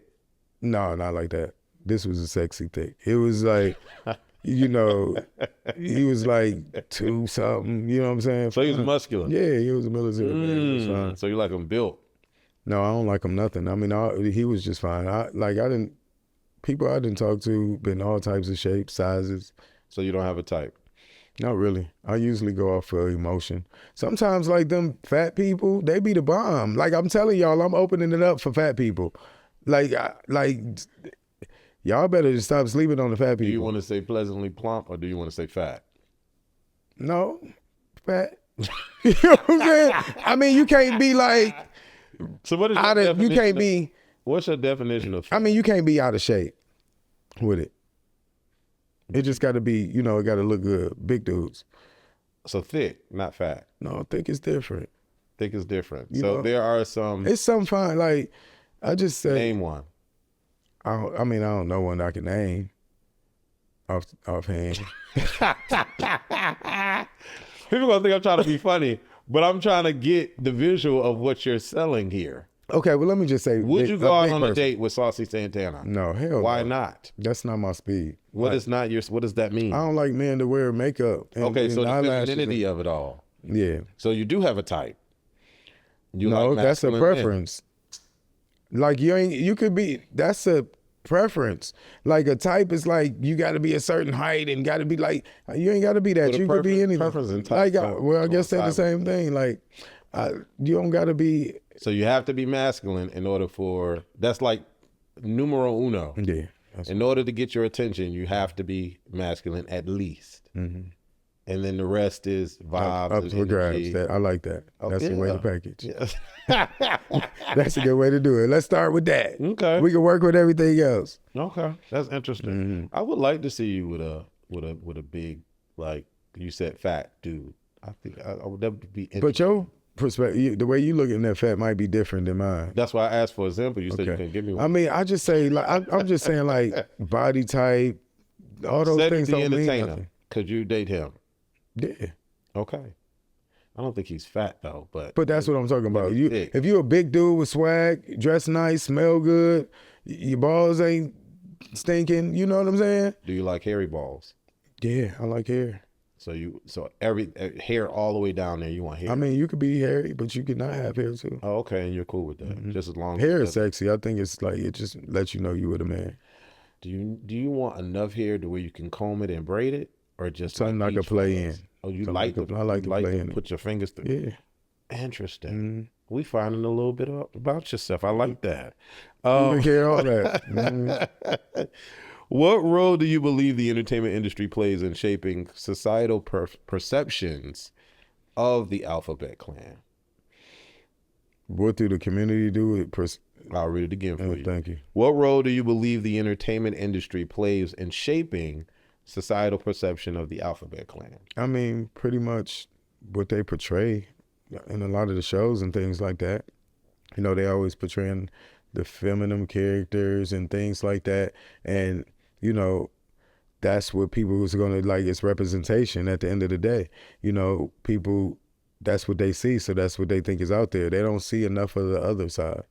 So What's I think the other side? you know, it's different levels and it's different types of people in the alphabet community. That's why it's the alphabet. It's 27 letters, ain't it? 25? 26. Okay, 26, 25, whatever. But you know, it's Is like that right? he ain't even right. Am I right? I got a whole staff. 26 letters in the alphabet. Okay, It's 26, right? 26. So I went. I think I said 26. No, you said 27, and then you said 25. I said 26. How many damn letters is it? 26. They don't know. Okay. Okay, thank you. I'm Right. like, good luck. Y'all, we got 3 people on phones. They couldn't Google that fast, y'all. I said 26. I gave you 26. And what if you said 25? The other. This ain't gonna be in the thing. This ain't gonna be in that. Because I knew the answer was 26. I don't want people to think I don't know the answer. Oh, okay. I believe that it is important for Hollywood to get it. To get it that there are so many colors in the rainbow, and we don't even represent all of the colors that are in the rainbow, right? I think one of the issues with Hollywood is that they often don't show men like us that exist and are alive and breathing in the LGBTQ community. We love, and well, I love, speaking for myself, I love RuPaul. I love Billy Porter. But where are the Michael B. Jordans that just so happen to be gay? Where are the Chris Browns that just so happen to be gay? Where are they? Thing. They won't let a gay person become a Michael B. Jordan. That's when you said like the challenges of like being an actor like me. Could somebody like me become a Michael B. Jordan playing those types of roles, straight roles and things like that? You know, will they let that happen? Wouldn't that be amazing if we had a Denzel Washington Oh my God. that was gay? Oh, And like gosh. open and out and like And just living play life like- and playing all the roles. That would be I mean, it's freaking probably amazing. white people that do it. You know what I'm saying? Yeah, yeah. That's interesting. That's an interesting thought. Have you ever had a major creative disagreement with a director or producer? How did you handle it, and did it impact your career? Well, you don't have to go back to the Tex Brown situation. I mean, it was like producing films, and when I was in LA, like we went through a lot, like having to fire the whole cast and things like that, but nothing really major like that I've really had. I mean, let me think. No. After doing the Culture Club video and it going viral, you showed your ass on there and sagging and talk about the sagging. Yes, sir. Did people hit up your DMs to try to either A, holla, either B, tell you about yourself, saying that you were wrong and you shouldn't have spoke on us like that? Did anybody hit your DMs? Nobody hit me up to say I was wrong, but I did get, you know, a lot of people in the DM, but it's just, they already been in the DM. Oh. They already been in the DM. It's just So you a that new guy. bunch. You that guy. You're that guy. I mean, I get a lot of DMs from people, whether they just, you know, saying, what's up, Tripp? You know, you're doing a great job. We love you. I love every DM. Keep them coming. Have there been any projects or opportunities that you lost due to unforeseen circumstances or personal choices? No, nothing that I lost. I've got like maybe 18 different series out right now. I'm really the king of this shit. Like, and all of them really have been successful. A lot of people don't even know all the shows that I've done, you know, so I think I got the most out of everybody. Who is everybody? When you say when I say who you everybody, I'm pretty much talking about everybody that came up in the acting world with me when we started with About Him. You know what I'm saying? So is that a dig? No, it's Or is not a that- dig. I'm just a kid. Everybody know I'm the king of this. It's not a... Are you cocky or being honest? How are you labeling this? Honest. We're going to name it honest, cocky honest. Okay, interesting. Have you ever felt the need to publicly apologize for something you said or done? And if so, what prompted that decision? I mean, just recently I apologized to somebody on my on my YouTube channel because they said I was a monster. They said I was a monster. And what? I mean, somebody I was talking to, and I don't even really want to say nothing crazy in this video because then I'm gonna have to apologize again. But I guess I did a story time that wasn't looking so story to them. Okay. And they told me that it really hurt them and this and that. And then they just was like, you know, telling me how they felt about it. And I felt bad. So I went back and said, you know, I apologize. It's interesting when you have people like us that are in the light, social media world or whatever. Mm-hmm. I pride myself on being very honest and bold and blunt on all of the videos that I talk. I used to do a series back in the day called Bathroom Confessionals. Mm-hmm. And it was then when I realized that if you have a group of people that you know, or maybe you're interested in somebody or whatever, you can't talk about your story times and include them, because they're gonna be so butthurt and emotional and take it to heart and like, oh my God, why did you talk about me on it? Knowing damn well nobody knows who. Nobody know who you is, and they don't even know on. who I'm apologizing to. But Right. you know what? It's just like, if that's what made it was like, well, I know, and it was just like, Yes, okay, if this they makes would you be feel so better. mad. And it's just like, I'm in entertainment. We use our life as inspiration. Comedians talk about their nephews, their kids, their family. What else is we supposed to talk about? Right. Where do we get our stories from? You know? Exactly. So, yeah, that's me buzzing my bag. Oh, his booty is buzzing, y'all. My brother's buzzing. His booty is buzzing. Looking back, is there anything you wish you had done differently in your career or personal life in terms of the arts? And we get personal life. Yeah, let's go personal too. It's a lot in my personal life that I thought I should have did, wish I would have did different. But I mean, as far as like Top 3. the first thing that I would say that I wish I would have did different is I wish I would have never, you know, pulled my dick out on, you know, and I did. You don't think that like, I mean, I'll say that at the end of it. You know what I'm saying? Okay. But I still feel like I wish I wouldn't have did it. I mean, I would have been big without that. Like, I feel like, you know, if you feel like you got to pull out your penis to, you know, get a couple extra followers, they still ain't amount to nothing. I mean, you know, it's like, okay, they seen your penis and followed you. Okay, what next? You know what I'm saying? It's like, y'all gonna buy a book, y'all gonna buy the movie, like, y'all gonna have to do something for seeing the D. So I really wish I wouldn't have did that. Another thing I wish I wouldn't have did, that's it. As far as like everything else is just like you just do. what's the big issue with seeing the D over seeing the B? I mean, I show my ass all the time. All the time. You know, I mean, why I is just it think so like, I just think it's just two cheeks. It ain't like a penis is more of a private part. You know what I'm saying? Ass ain't nothing. People show ass everywhere. Like, I show my ass all the time. Like, y'all talk about, I'll pull my ass out right now. No, I'm just kidding. But an ass ain't nothing. A penis is more, you know what I'm saying? It's a different size, shape. It turns, like, maybe for you, it's all that. But everybody ass out. it ain't for me, because when you think about it, there's more that you pay an actor for showing their front than for showing their back. Exactly, because the penis But is why? because the sperm come out the penis. Okay, shit come out the ass. Shit can't create life. So you're saying that because I mean, I ain't saying that. Don't try to quote me on that. I'm trying to understand here. Don't try to quote me on that. I'm just saying, I just think the penis is more intimate, like just like the vagina. Like, it's a sexual. But the women can show their breast and their ass, but the vagina. The breast is just really just to feed the kids. Y'all the ones who want to suck on them and do all that kind of stuff. It's for the children. Okay.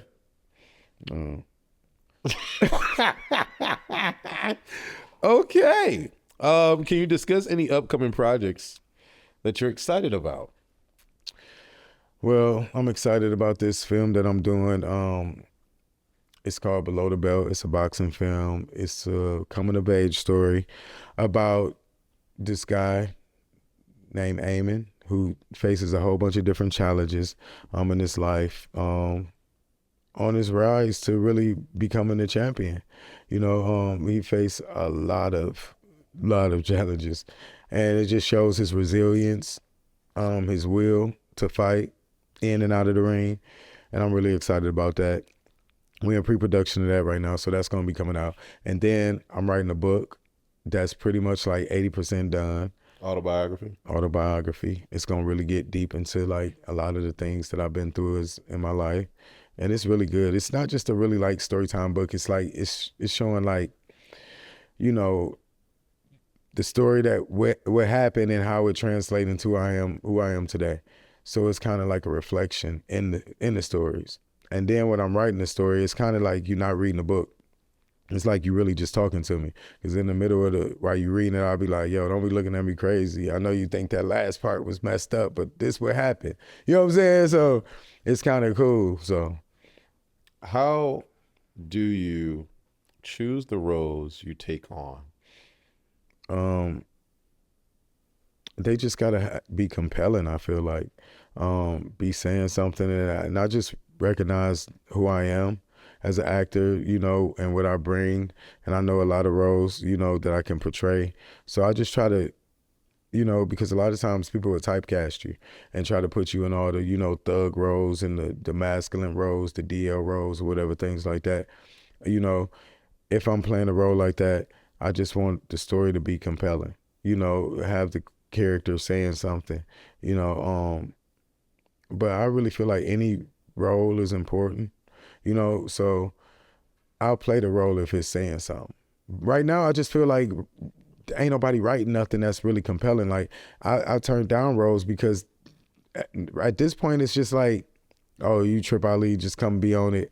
And the story don't got to be about nothing. So I think at this point, I really just don't really want to do no other shows unless it's like something really dope. Could you play a feminine character? No. I can't. My body just don't move like that. That would be the hardest role ever to play. And I know y'all probably out there looking and saying whatever. I can't even twerk or do like, I just don't. Not all feminine I can't do it. twerk. I mean, how to play feminine? Hey girl, like it would be. First of all, I love how you say feminine. Or whatever. I love how you say that. I can't do it. Second of all, what you mean you can't It do would come You're off an like a spoof. actor. I can't act that. That's one thing I can't act. Do you think that there's something deep rooted from your personal life that blocks you from even being able to do that? I could do it, but it would come off like comedy. Like he can't be serious. Like it would be like a mockery. Is there something from your personal life that prohibits you from being able to do that? You're an actor. An actor need to know his limits.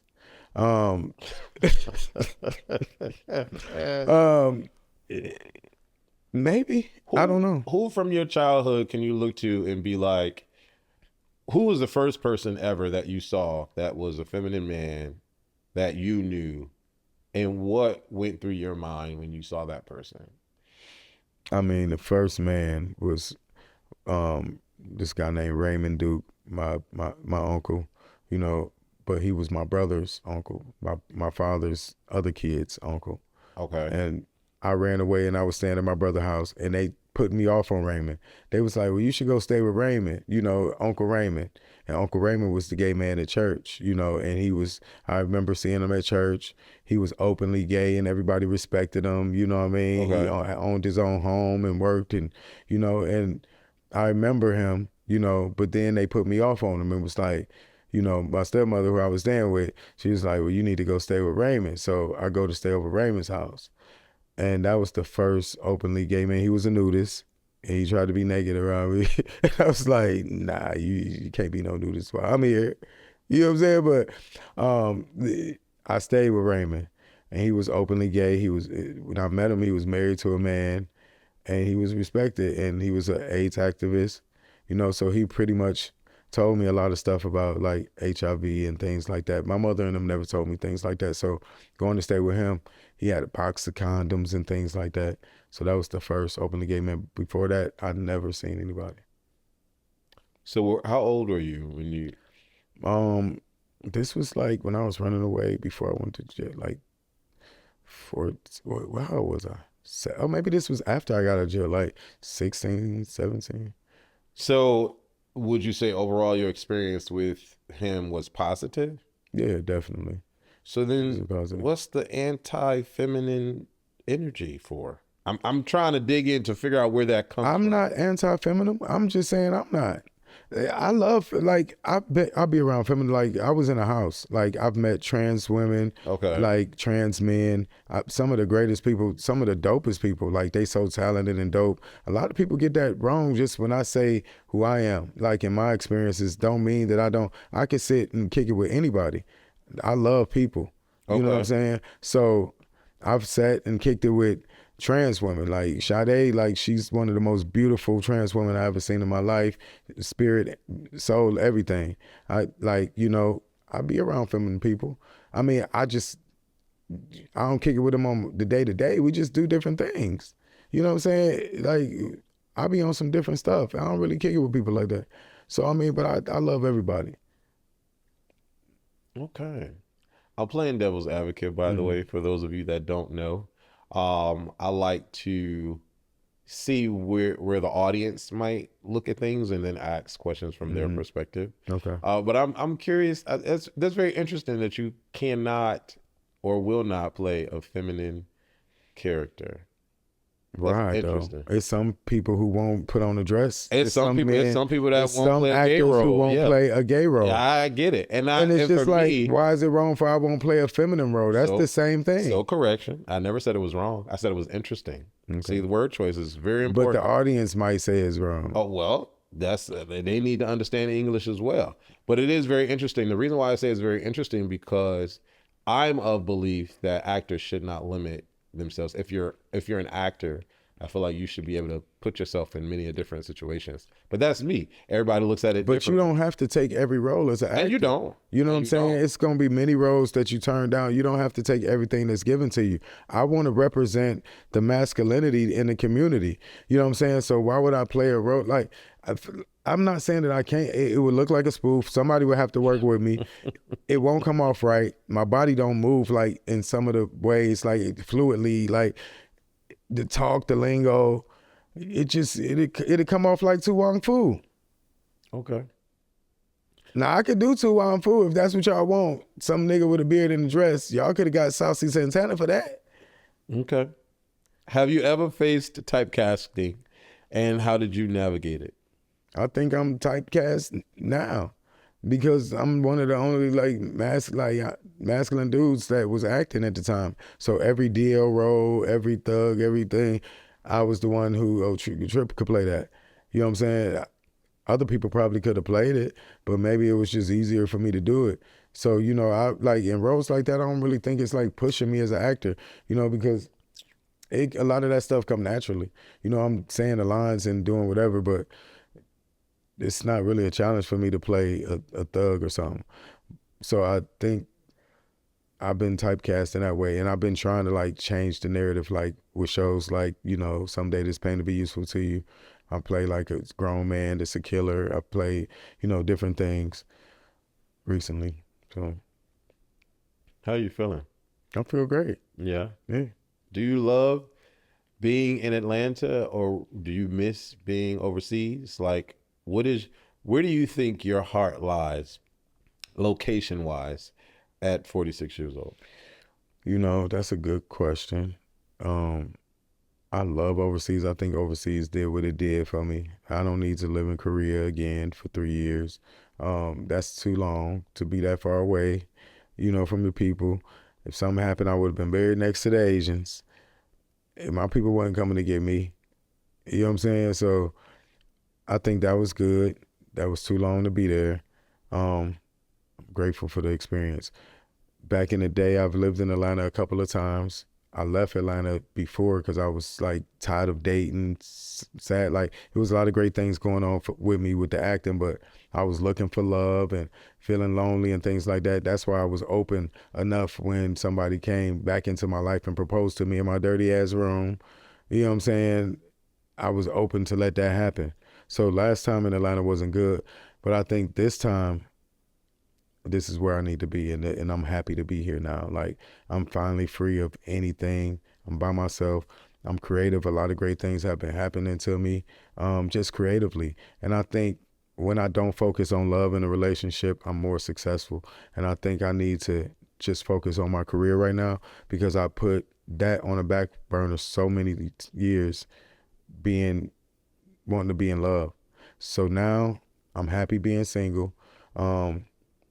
F love. No, I'm just kidding. If y'all want love, you know what I'm saying? But right now, I just feel like it just ain't for me. Like, great things are happening, and I just want to stay on that path. So I'm happy to be in Atlanta this time. Okay. Okay. Can you share an experience where you had to stand up for your beliefs in the workplace? Yeah, I mean, before I moved to Korea, I was working at Lowe's on Camp Creek. What's up, y'all? You know what I'm saying? A lot of them still work there too, but yeah, Was that and I was shade? acting. No, they making money up in there. Okay. Them people up in Lowe's own homes and Okay. they you know, yeah, but I was working there, and of course I'm a masculine dude. Somebody like the girls didn't know nothing about me, and I just like didn't want nobody to know nothing about me. I didn't want nobody to know I was acting, I messed around, nothing. It was just I was just going there to get my money. Some dude started working there as a cashier, some little queen, Ladybug. I'm gonna say a Ladybug. Hey y'all. Ladybug was working there, brought a video talking about this Tripp Ali, he the actor. He brought a whole bunch of sex scenes and showed all the cashiers at work. So one of the girls that I was cool with called me like, boy, I got something to tell you. You know the cashier that got a crush on you? He brought the video of you having sex with a boy. And I was like, what? She was like, I seen it. I was like, that's for one, that's not real. You know what I'm saying? I had You're to not come gonna tell me I saw what I saw. I seen it. You can't it tell was them. You can't tell them nothing. I was like, for one, that's not real. I'm an actor, and it was fake. And they was like, it ain't look fake to me. I was like, it was fake. And I was like, why would he do that? You know what I'm saying? So I was mad. So I went and told the people like, yo, y'all better get this boy, because like, you know what I'm saying? He bringing videos up here. You know what I'm saying? And so it started being rumors, and the girl went up there, and pretty much when I told the manager, she was like, well, I wanted to know too, is you? Because my gaydar didn't go off. And I was like, what?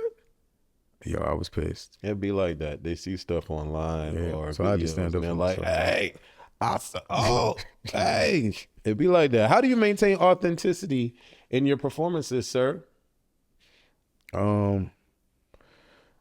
Just pretty much try to be the character. Like I really just like with my acting, I just try to make it as natural as possible. I think that's just the type of actor I am. Like I want the people to really connect with the character. I don't want them to think that I'm reading a line. So, you know, I try to not think that I'm acting and just really get into like who the character is and just be as authentic as possible. Just like be as raw as possible. What advice would you give to someone a part of the Alphabet Clan that wants to be an actor? Pretty much just get around, you know, do what you can to get around a production, a set, you know, maybe you could, you know, help out on the set, you know, get around people that's doing what you want to do.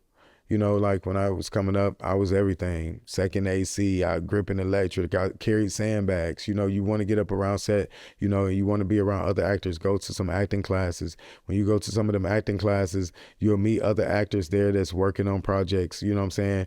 Build your friendships up, talk to them. They might invite you to a casting. Go to, you know, Actors Access, you know what I'm saying? Do your thing. Get you some, you know, try to get you some roles and try to do it for free. Sometimes you got to build your reel up, you know what I'm saying? Right now, you might not be able to, you know, charge or whatever. Tell somebody you're acting a production for free. Try to get you some speaking roles and get as much experience as you can. But get around some people, definitely. And, you know, try to perfect your craft, you know, watch some videos and stuff, you know. What actor and or filmmaker today, actually actor and filmmaker today, do you admire, respect, appreciate, would love to work with one day? I mean, of course, Name like the actor. Ryan Coogler, like. Well, that's the filmmaker. Okay. Oh, you say actor? Not really.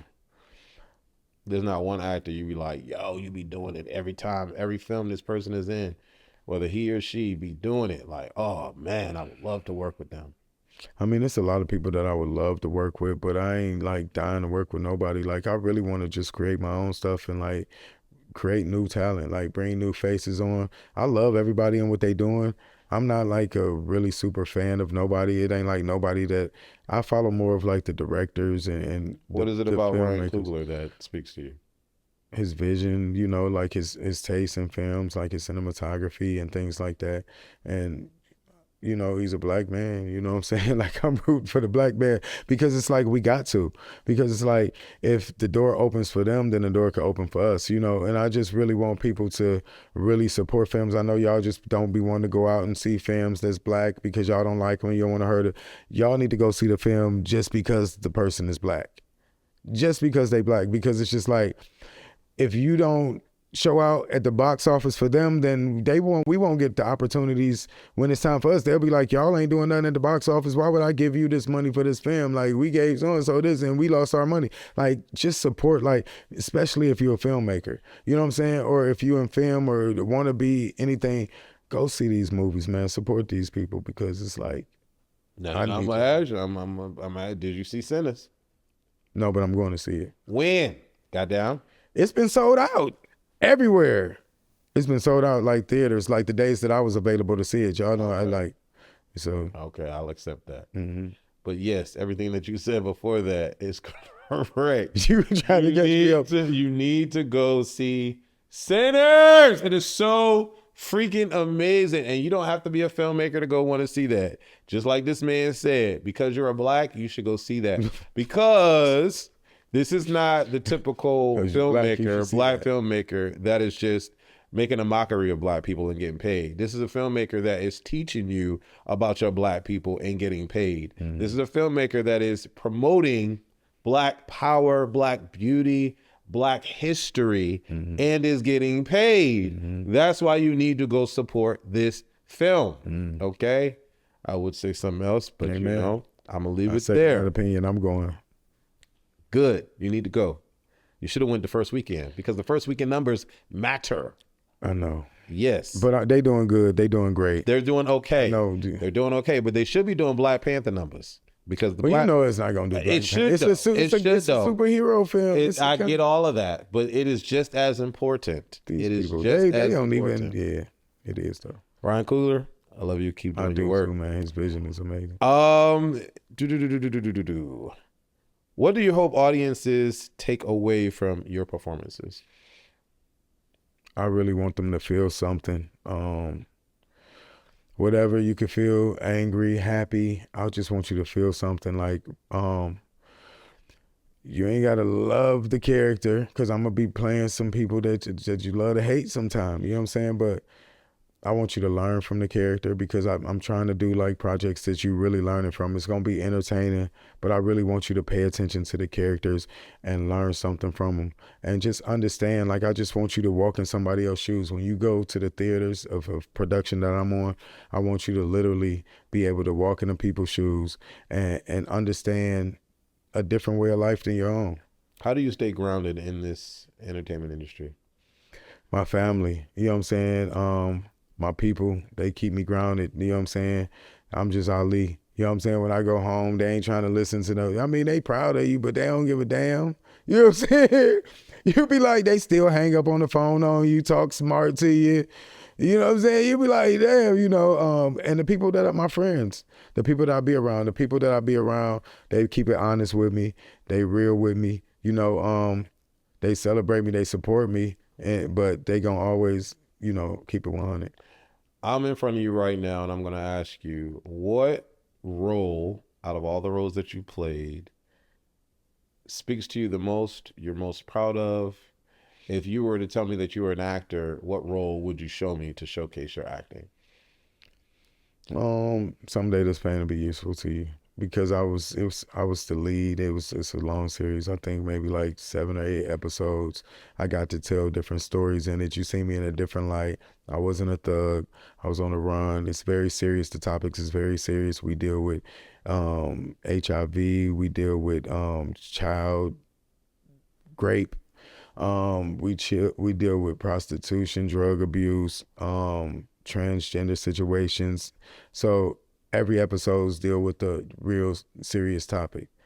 and I meet somebody that's dealing with one of those topics or get caught in a situation with those. So I would say that show. What legacy do you want to leave or imprint do you want to leave on the entertainment industry? Just you could do whatever. You know what I'm saying? You could be who you are, walk in your light, be 100% who you are. I think it took me a while to get there, but I really want to show people that you can be successful being 100% who you is, you know, and being whoever you from, you know. We're gonna get into some things. Well, let's get into it. You put the cards down, like you Put the go down. cards down. I'm done with the formula. I'm done with the formula. Okay. You all right, friend? Ducking through. So we're gonna jump to the screens real quick, and we're gonna get into some questions that came from social media. Okay. You left so you could cough? Is you gonna take that sneeze out? I'll think about it. It's real life. You don't want to be caught sneezing on the. You sure? Can you do me a favor? Can you make sure I'm in focus? Not the frame behind me, but I'm talking about this kid right here. Make sure he in focus. I know, friend. I know. But your eyes could be looking at the frame behind me. Because the frame behind me is in focus. Okay. All right, let's have some fun. Okay. Okay, friend. Okay, friend. Okay, friend. So I posted the flyer online and actually, can I get, please, por favor? You're so kind. I appreciate you. Yes, indeed. You can walk through. I'm gonna cut all this out. Put the energy drink in there. The can of energy on the right hand side. It look like Red Bull. Oh, that's the blue one. I could do the Red Bull. Give me the Red. That is Red Bull. Yeah, I know, because the other ones aren't. It's a different energy drink. But I could do the Red Bull. Republic. It's 9:07. Republic's kitchen closed at 10. So I don't know. Yeah, Republic's closing. You guys, Bruce, to keep the kitchen I open. heard of no Republics. Text Bruce. I asked him to keep the kitchen open. You want to go? That look like that's bubbly. Huh? Oh, you got something to do after this? I gotta finish up in the move when I'm finished, but we good. No, we good. Take your time. All right. So, C Taylor 225 wants to know, what is your most challenging role? Which was your most favorite role? My most challenging role was Someday This Pain Will Be Useful to You. And that was probably my favorite role would probably be Tex Brown. Okay. Jay Bryant says, congratulations, King. May God continue to bless you. Thornell says, heart, heart, heart. Kool-Aid, the rapper, says, emoji, emoji, emoji effects. 131 D-Boy, send me the link when it come out. This a must see. A Fresh, heart emoji, fire sign, pure, pure, pure. Hand me your phone with the questions that you have from yours. Young Entertainment says, we are waiting for it. Photogenic says, yes, cousin, September Virgo moves. I am Antoine M. Britt. Says, I can't wait. I'm a huge fan of Tripp. Look forward to it. Now, this is the one can't wait for. All right. We're going to get to some questions. It's lit. From Cam Sex. If you were not in the entertainment industry, what would have been your chosen career path? And do you have any regrets, personal or professional? I mean, y'all know my regrets. But if I wasn't in the entertainment industry, what would I be? Would you be a mechanic? Would you be a doctor? I don't like to be a dirty. lawyer? Doctor or lawyer, what would I be? I don't even know what I would be if I wasn't. Interesting. So your one and only love was entertainment. I mean, At that's the the only age thing of blank, 14. you wanted to be an actor. At the age of probably 30 something, like. Oh, Okay. That was late in life. Okay. So the music was it. The music was it. From the I just beginning. wanted to be a rapper. Okay. Yeah. Okay. Interesting. That was it. Yeah, I'm sure you got a lot of passwords and codes on to get this back now. No, it's just your face. You look like me. I don't look like you. I don't, brother. I don't. All black people don't look alike, baby. Elmo 4729. I'm sure you probably had things in place and certain things in order, but upon leaving Korea, what were the top 3 things on your to-do list upon returning back to the States? Y'all better come through with these questions. That's a good question. I just really wanted to do my book that I started writing when I was in Korea, which I'm still working on. I wanted to do more films, some production and stuff, and really just everything I wanted to do, I'm doing. Did you miss the United States food, or did you love the Korea food? Korean food. I mean, because it's different aid, like not just Korean food, just all the different international foods that's around the base, because it's all type of people. So yeah, the food there was. I'm gonna have you read the questions. Amazing. Because this thing. If you just hold on to it. Hold on to it. You want me? What's that? An iPhone? If you just keep your finger on it, it won't close. Is this an iPhone? Yes, sir. Oh Lord Jesus. I'm gonna need you to upgrade. Did you eliminate the mold from your nose? Did I eliminate what? Girl Jones 227 says, "Did you eliminate the mold from?" No. Did you eliminate the one from yours? No, I didn't. What does that mean? What are they? They asking about my mole on my nose. Why would I eliminate? Why would I get rid of it? I don't care. Like, I like spelled it mold. Molds. MOLD. She even spelled it wrong. See, come with your question right next time, and don't ask me about no beauty or no mole on my face. I'm happy with who I am. Do you like when people lick it? It hasn't been licked. Oh, in a while. Oh, okay. All right. 313 says, "What's been your favorite project you've worked on?" We talked about that already. Pro Will 513 says, "Hello, cousin Tripp. This is a great idea that you came up with. Do you see yourself in major Hollywood movies in the future? You deserve to be better known than on YouTube and web series." Okay, that was a little, a little side. Yeah, I gotta figure out how I'm taking that one. Right, yeah. I deserve to be better known. I'm better known than that. Y'all, anyway, yeah, I do see myself. All right, yes. Mac 1820, do you feel like the Busta Rhymes stories was taken out of context? I mean, nah. Good, because it was your fault. It wasn't my fault. It was. The way you told the story, the title of this. What do you mean? No, it was taken. If I come up missing, y'all know Busta Rhymes and them did it. Listen, this man didn't know you from a hole in the wall, walked straight up to you, a regular stranger, and took your hand. Okay? Right. I ain't got nothing else to say about that, but that's all I'm going to say. Maybe he seen some talent in me. Talent. Okay, we'll leave it there. We're just going to keep it as talent. Brent Turner 8077 says, "Could you see yourself married? If so, what is your top 3 things this person must have?"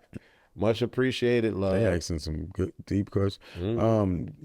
Would it be a man? It would be a man, right? I don't see myself married. I want to get married, but I don't see it happening. Click the glasses. I feel the same way for him. Yes, indeed. I feel the same way. And the top 3 things they would have. I think I already said that. Like, yeah, you did. That was one of my questions. Mm-hmm. That's very interesting. Why don't you see yourself getting married? I could answer that for myself, but I'm curious about what you're saying. I just don't see it. It ain't like, I don't want to be delusional, or don't say, I'm saying he bitter and all that. Nigga, I'm not bitter. I just don't see it.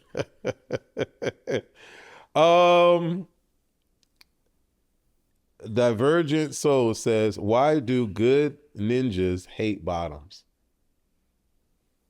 I'm gonna let you answer that. I don't know what they mean by that. I don't either. Why do good niggas hate bottoms? That's a dumb question. I don't hate y'all. I love you. They love you. They love y'all.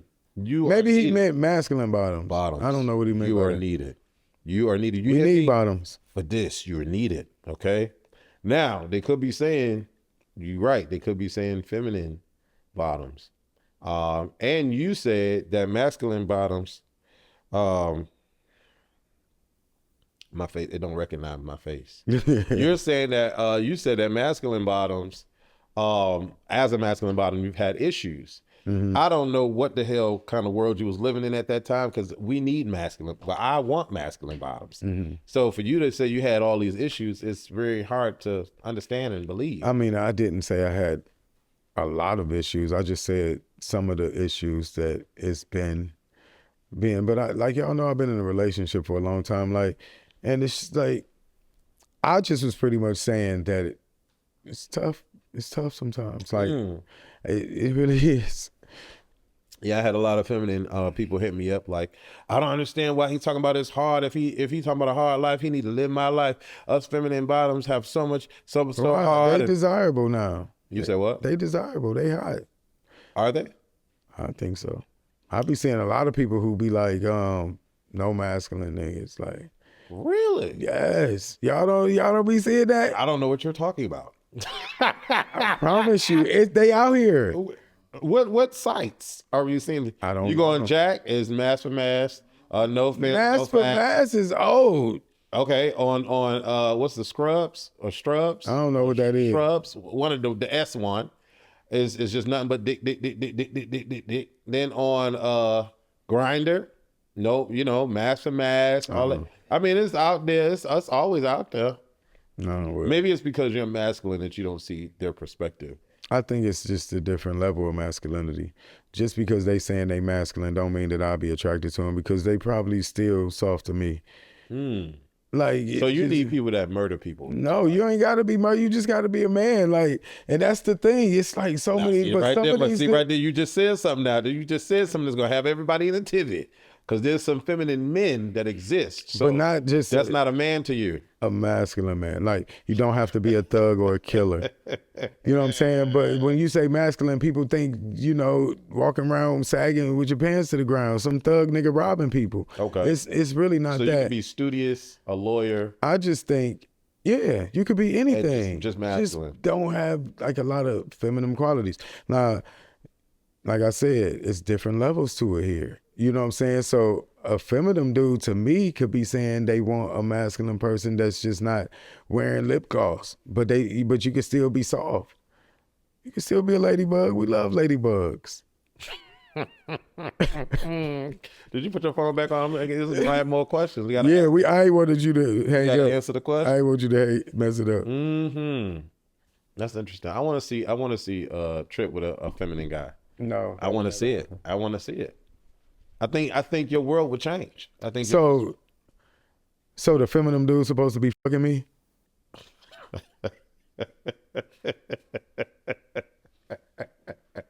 No, I'm listening to you. Listen, there are feminine tops that exist. No, we're not. We definitely not.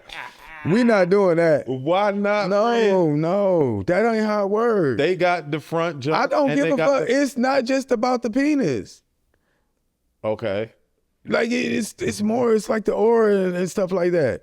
If it was just the penis, you'll hop on anything. Just so it don't turn off. Do that real quick as we discuss. Because I don't even know how to do. You mean to tell me that what's the? We got a little small staff here. I might need some help. What's the character that played on the vampire movie? And he was the chef and the cook. I don't know how to do that. Oh, you talking about what film? No, the vampire show on HBO. Well, he was the cook in the diner. Oh, I know you're talking about the black dude. Yeah, Google it for me. True Blood, but Google the name. What's his name? You know who I'm talking about? Is it Shay Shay? Not Shay Shay. Mary. What's the? Hold on. His name was Lafayette. Lafayette. You know what I'm talking about? You never saw True Bloods on HBO? No. Yes. Show him the picture. Oh, hell no. What that mean? I mean, what was that? That's who I'm supposed to talk to? I'm asking. Somebody like Lafayette. No, not at all. I could never. What if, and I'm being serious with the what ifs now. What if on the street he's very, sassy? No, that's even worse. Let me get there. He's very sassy, boom, boom, boom. But in the bedroom, no, it's a whole different situation. No. You could. No. Nah. That's interesting. Did you get it back on the phone? Mm-hmm. All right If now. you just keep your finger on it, keep it. Okay, keep the finger on it. It Okay. shouldn't fade out. Like, All right. Let's see. Okay, it's not many left. Okay. Dante Bunkley says, so as an actor, whether you're straight, gay, or bisexual, and you have to film a sex scene, even though there's no real sexual penetration or action during filming, however, there is still nudity and contact. How were you able to make sure you were not sexually aroused and focused on your acting part when you had to get naked with your scene partner? most of them I'm not attracted to anyway. And even though, I mean, I've been in juvenile and we had to take showers with other boys and I'm the gay boy in jail. I had to master penis control. So it's like dick control. You just can't get hard because you can't be in the showers and your dick just start growing around a whole bunch of boys. So that's how I first mastered penis control. Now, another reason why I don't is because I'm not attracted to them anyway. A lot of them. Have you ever had to yak off before you got on set? Oh no, Just it's so not it that would be- serious. No. Only time I ever got slightly aroused, and this might be what y'all call some tea, is during Honest Men when I had to do the sex scene with King David. What's up, David? Yeah. And it was like I was glad they called cut because it was starting to rise a little bit. Were you but the bottom in that scene? no, I was the top. Yeah, Oh. ass all in my. Oh, Yeah. all right. Yeah. Mm. I had both of them. I made both of them, you know, You have both of who? both the characters. Oh, I didn't see. I haven't seen it. Yeah. So who was the other one? I forgot his name. Yeah. That's But don't leave that in there. okay. So you could play a top easily. Yeah. Why you squinting your eyes like that? You publicly known I've to be only a played bottom. tops. No, I'm just now publicly known. Oh, so you've been Nobody never knew that. you That been- was a new video. Oh, okay. So you've been topping all. It ain't been. It just niggas just assume what they want to know. assume. They seen your shows and they just assume that you this. I never said I was. I just don't tell people what I do. But if you're trying to get to know me, of course you'll know. When's the last time you effectively topped someone? Shoot. Well, maybe like a month ago or something. You said maybe like a what? A month ago. Oh, Yeah. okay. So you verse. I love ass. Yeah, I love ass. I could do it. I mean, I prefer, you know. I mean, a verse dude, if you right, then yeah. You can do it. But I always turn my tops into verse. So it's just like, that's Because you nothing. that dude. Yeah, they realize when we get together, it's like, oh, my nigga, his dick work too. Let him, you know what I'm saying? And that's more sexy than it coming available already. Let me work at it, you know what I'm saying? Let me be working something like that. When you gonna let me eat your ass, baby? Come on. Say that again. I didn't. That's what you got to say. You got to whisper to Go it. ahead. Go ahead. When you gonna let me eat your ass, baby? Oh, okay. They be like, you know, I don't do that. You And they be be like, getting moist. they might get moist. You know, after time, you gotta, you know, wear them down. Have you ever tapped your finger on the booty hole of a man and it just be wet? No, cause I feel like, what the fuck? Why is your ass wet? What the fuck? But you made them moist. Booty holes get moist like that? Hey, it be. All right, Curtis 317. Hi, cousin Tripp. I remember watching one of your videos and you informed us that you're a masculine bottom. My question is, would you date a not overly feminine black gay man who is definitely a top with male boobies? No, Why not? bro? no. That's a crazy question. That's a crazy question. Not overly feminine, but he got titties? Maybe he thick. No. You are interesting with your type. I love it though. I love it. So titties is a no. No. Okay. I don't like sucking on titties. I wasn't even breastfed. Interesting. Now pick one. Okay. I need you to pick one or the other. Don't say neither, neither, neither. Don't say both. Don't say none. You gotta pick one. Okay. All right. The trip on the left or the trip on the right?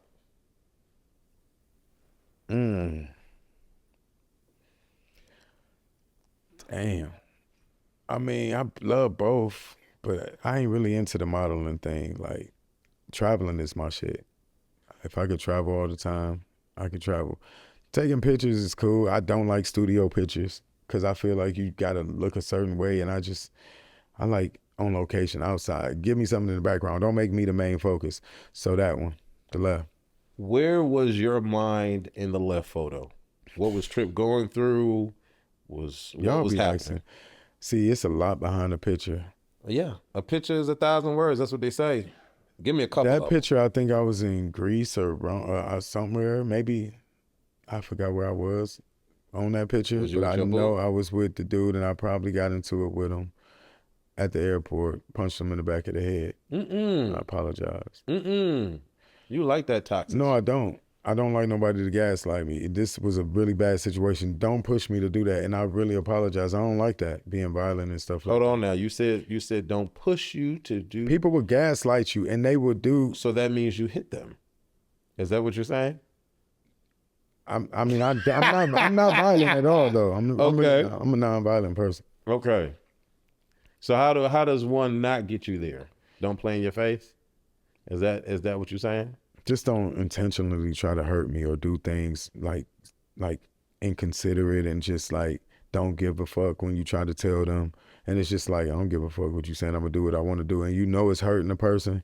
And it's like, nigga, you think because we in Greece, like, don't try to play me, like, you know. And it just hurts so bad, and you can't talk to them and do nothing. And I don't want nobody listening to me because they gonna be like, yeah, this is why I hit my.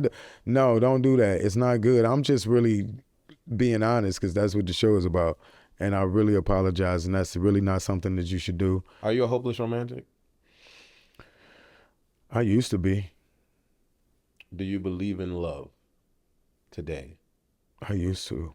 I don't know if I believe in love like that no more. Like, I would love for somebody to change the narrative, but I just feel like it's gonna always go bad. Do you feel like, because you just said you would love somebody to try to change the narrative, do you think you need to come out of the type of guy that you're always with to possibly find a different narrative?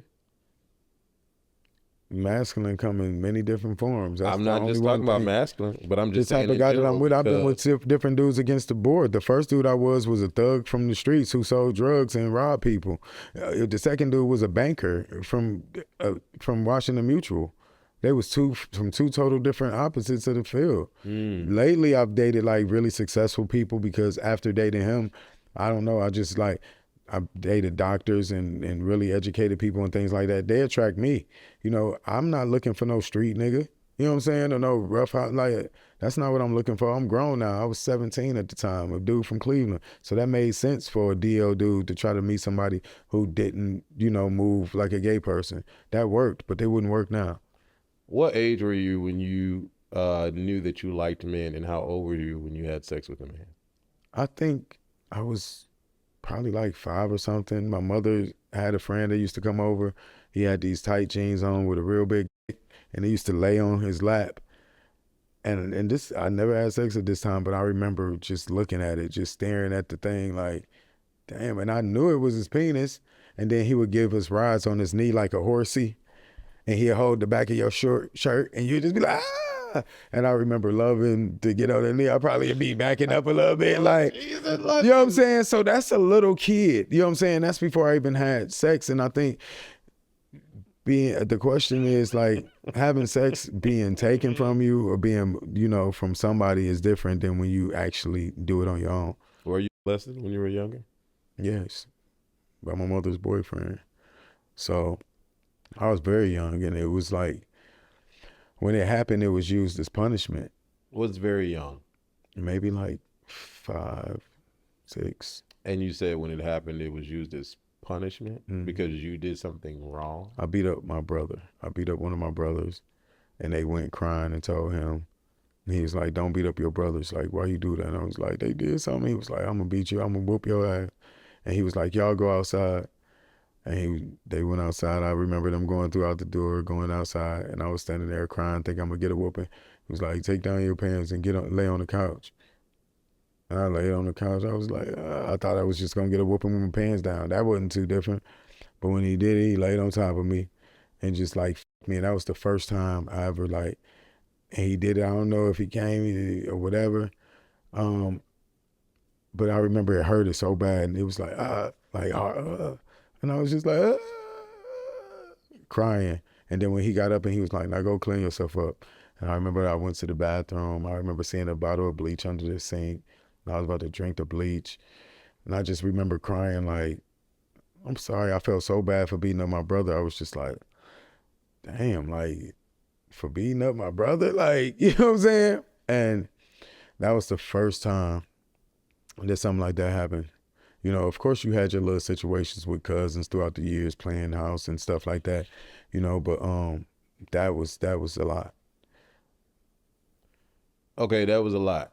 Yeah, that was a lot, and me hearing that was a lot. I can't just let that sit there. Mm-hmm. So, at any age, what was there an age where you ever said anything to someone about it, or did you just let that continue?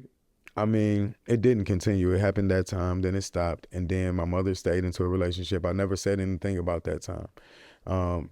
It never happened again after that until they moved into the projects. Now, we didn't live in the projects. When we moved to the projects, that's when I really became bad, like me and all my brothers. My mother is like, it's a affordable housing in Cleveland. Mm-hmm. So they moved into the projects together, and that's when it started back. And when it started back, it started as like grooming. He treated me like, you know, I'm his favorite son. The same guy. They were still in a relationship. He treated me like I was, because my father wasn't really around. Their father was doing things for them. So he treated me like I'm his son. So he took me everywhere with him, you know, and done things. And my mother would let him go. Like my brother would be like, "Can we go?" "No, just I'll leave." I put on my coat, we'd go, and then we'd ride around. He'd put my hand on his dick and stuff like that. But when I did, you know, let me drive the car and sit on his lap, I could feel his penis, you know, and things like that. One time, you know, he came in the room and tried to fuck me again. But I remember how that hurt, and I just wasn't going for it. I was crying, like, and he tried to do it raw. I don't know if he put spit on his dick or something and tried to jam it in. And I'm like, and my mother's room was right across the room. So I couldn't be crying too loud. I had my own room because I was the oldest brother. My brother shared the room. So he creeps in my room, I'm crying. So he goes downstairs and gets some Crisco. Then he comes back. I don't know if you remember the can of Crisco that was white and you dig in it. He had like a whole thing of Crisco on his fingertips. And then he was standing by my door. I guess he was trying to make sure he didn't hear my mother. So he was standing by the door, and then he came back in the room with the Crisco and tried to do it, and I started crying again. My mother gets up, and I think he thought she was going. He walks out and goes into the bathroom as if he was using the bathroom. Now, I didn't say nothing, even though I'm like, wait a minute, this getting like crazy. You know what I'm saying? I didn't want him to fuck me. I liked hanging out with him, you know, being the pick, you know. I felt special at times, and that's what happens when, you know what I'm saying, it's still, some of it feels good. The attention you getting, you know, you getting from your brothers, he treating you this way, and right in front of my mother, you know. And so he tried to chastise me though, you know what I'm saying, again, like, Ali, you don't be doing this type of thing. And I was just like, nigga, who you talking to? You like my boyfriend type. This the mentality, like, you can't tell me what to do. How you gonna whoop me and you just was like letting me play with your dick? And you thinking this is a kid. So I'm like, who are you talking to? So I got an attitude about it. And it don't matter whether a person get an attitude and the reason why I told or whatever the case may be, it still was wrong. But I got an attitude with him because he tried to chastise me. And I'm like, I'm going to tell mama what he did. Like, you think you going to whoop me? And like, nigga, why? You going to be in trouble. So I goes downstairs, my mother in the kitchen cooking dinner. You know what I'm saying? I woke up to her. I say, Mom, I got to tell you something. What? I said, Benny did it to me. And she said, did what? And I said, he did it to me. And she said, why would he want you when he got me? And I was like, she was like, go up to your room. And I was like, and then I'm just like crying, bawling, scared. That's like, horrible. Damn, Jesus. I think I messed up. I hear them arguing and screaming, and she was just crying every day, and they was fighting, and you know, they were still together. They took me to the hospital and went through these little counseling sessions. Did he touch you like this? Touch the spot where he touched you. And I'm just like, right here. And just, it was just so much drama and stuff. And I remember him asking her, like, let me talk to him. That's like, she let him talk to me. He took me to the car. And I remember I got in the car and he was like, you got to tell your mother this ain't happened. And I was like, but it did happen. And he was like, I know, but you ruining the family. Like, they gonna take y'all away. Your mother crying every day. Like, you just, like, you gotta make this go away. Just tell her you made it up. I just like, after he talked to me for about 10 minutes, I went back in the house and I was like, Mom, I made it all up. And she was like, okay. I don't think she really believed it, but I think she was just happy that. So y'all never. We didn't talk about it adults. Y'all as never had- adults. We talked about it when I moved to Korea. It was a thing that we never talked about, and I felt so much like that caused like so much hurt for me. I can, You know what I'm saying? Jesus. As a kid, like, and he still was in the house. They still had a relationship for a while. You know what I'm saying? It was just like I had to live with that.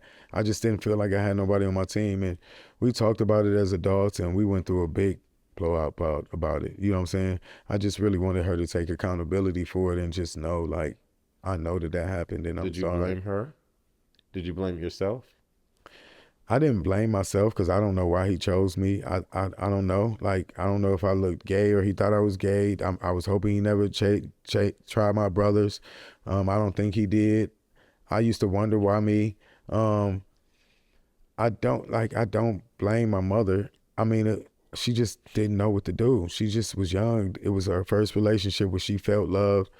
I just don't really try to blame her for that. You know what I'm saying? I understand, you know, but a lot of that stuff happened right under her nose. I used to lay right up under his arms. Like, maybe that's why I love hair. He would lay like this, and I'd be up under his arm, sleep. And I remember that. My brothers would be playing the game. And then if I fall asleep, she'd be like, take him to bed. He got school in the morning. He'd pick me up and take me to the bed and tuck me in. I remember that all the time when he would leave. Like, Ali, you going with me? I'd go with him, sitting by him. I knew it would happen too. Like, he'd make his penis jump, or I'd see it hard on his lap. Then he'd grab my hand and put it on it. It was crazy. It was. So I'm a little emotional hearing this story because I understand that world, right? I get it. And so it's very sad to hear that story because I immediately think about the surroundings, growing up in the hood, growing up in whatever is classified the hood or the ghetto by whoever is watching or whatever, but just being in that type of lifestyle and then being with parents that, for the lack of a better term, know better or don't know any better. It sucks because kids that grew up in, I'm in my 40s, you're in your 40s, we grew up in that day and age where it's survival of the fittest. You got to try to get by, make do. I'm going to ask this because a lot of people think that kids are turned gay because they are molested. Do you honestly feel that you were, do you honestly feel and or know that you were gay before this happened to you, or do you feel like you started having these feelings after what he did to you? Well, the situation with him doing that, the little, the whoop me, that's crazy to explain that as whoop me. But when he whooped me, I was gay before then. I was already attracted to guys, looking at guys. Like, it was situations when I was a kid, time and time over again, where I got caught doing stuff for boys. And, it was just like, I was already gay. I feel like with that, I know people think that, but straight people get molested too, and they don't turn gay. You know what I'm saying? And if that's the case, can't a girl just molest me back? You know what I'm saying? Come molest me. I give you permission. You know what I'm saying? Take me back. It just don't work like that. Like, I think we just more vocal about our situations in the community. Like, we'll tell our situations because we've been through so much. We share, a lot of straight men are scared to really speak up and tell about that they were molested by another man, especially, sometimes they say that it happened from a woman, but that's more acceptable. Oh, you got touched by a girl. What'd she do? Made you eat her out, showed her your titty. You know what I'm saying? But it's just like, that's cool, But a lot of straight guys have been molested by men and they turn out to be straight and have families. We just don't hear their voices. We are going to segue back into some lightheartedness. Pick one. Oh my God, y'all. Why would you do that? Because this is pick one. I can't pick one. No. I'm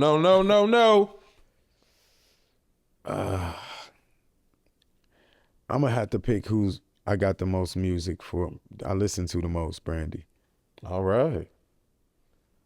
Pick one. Who would you take out first? You don't know who they are. You don't know if they're feminine. You don't know nothing about them. Gotta pick one. Don't shake your head. The dark skinned dude, because I don't like the hair, the dreads, and the hazel eyes and all that. I'm cool. All right. Which house would you live in for the rest of your life? You've made it. You're successful. You're happy. What house are you choosing? I damn sure wouldn't choose that little house for the rest of my life. You gotta be the one on the left. All right. All right. All right. Who made you laugh the most, and who is the most iconic to you? Martin. Martin. Shanae. Shanae. Oh my goodness. Who's the best rapper? The best rapper, Nicki. The best rapper. Okay. Who do you listen to the most? I don't really listen to neither one of them like that now. I used to listen to Cardi. I used to listen to Nicki, but I don't really listen to neither one of them like that now. I'm looking forward to Cardi's new album. All right. Oh, man, why would y'all put this up? And y'all had to choose that picture. He did not look like that when I said When he walked up to you, he didn't look like that? No, he didn't. What did he look like? He was... Who you picking? Oh, that's a hard one. I'm going to have to pick 50 because when his album dropped, I was crazy. I like Busta, but I like more with his squad, the Flip Mode squad. I heard more with stuff, but 50. I'm not picking Busta, especially not that picture. Which are you buying first? What would you wear first? Don't say none of them. Those Air Jordans. So those ain't like real Jordans. I wouldn't get those. I really wouldn't wear none of those, but if I had to, I would do the ones on the left. Interesting. Okay. Are those real J's? I don't know. I have no idea. All right, sir. This concludes our We made it. whole truth and We nothing did but it. the truth. Yeah. Do you have anything you want to say to the peoples out there? Maybe something we haven't covered yet? Something you want to get off your chest? No, I think we covered a lot. More than y'all should have known. Y'all better run these numbers up. I love y'all. I hope y'all be in prayer. Talk to the people. Talk to the people. I love y'all. Run these numbers up. You know what I'm saying? This y'all story time. This y'all everything. I hope y'all enjoyed the video. Yeah, I love y'all and I hope y'all be in prayer. Like, you might not be in my prayer, but I hope you be in somebody's. And in this video, you have stated the whole truth and nothing but the truth. So help me God. All right. All right. Don't none of y'all come back with y'all video talking about some, that ain't what happened. That ain't what, it's what happened, nigga. All right. We are done. Is there anything I want to say? I don't think there's anything I want to say. I think that, yeah. Yeah, cut. Thank you. Oh. Ooh, I hope I wasn't focused, baby. I hope I wasn't focused. All I see is blessings, got no time for stressing. Don't believe in failures in my life, it's only lessons. They just making room for what I'm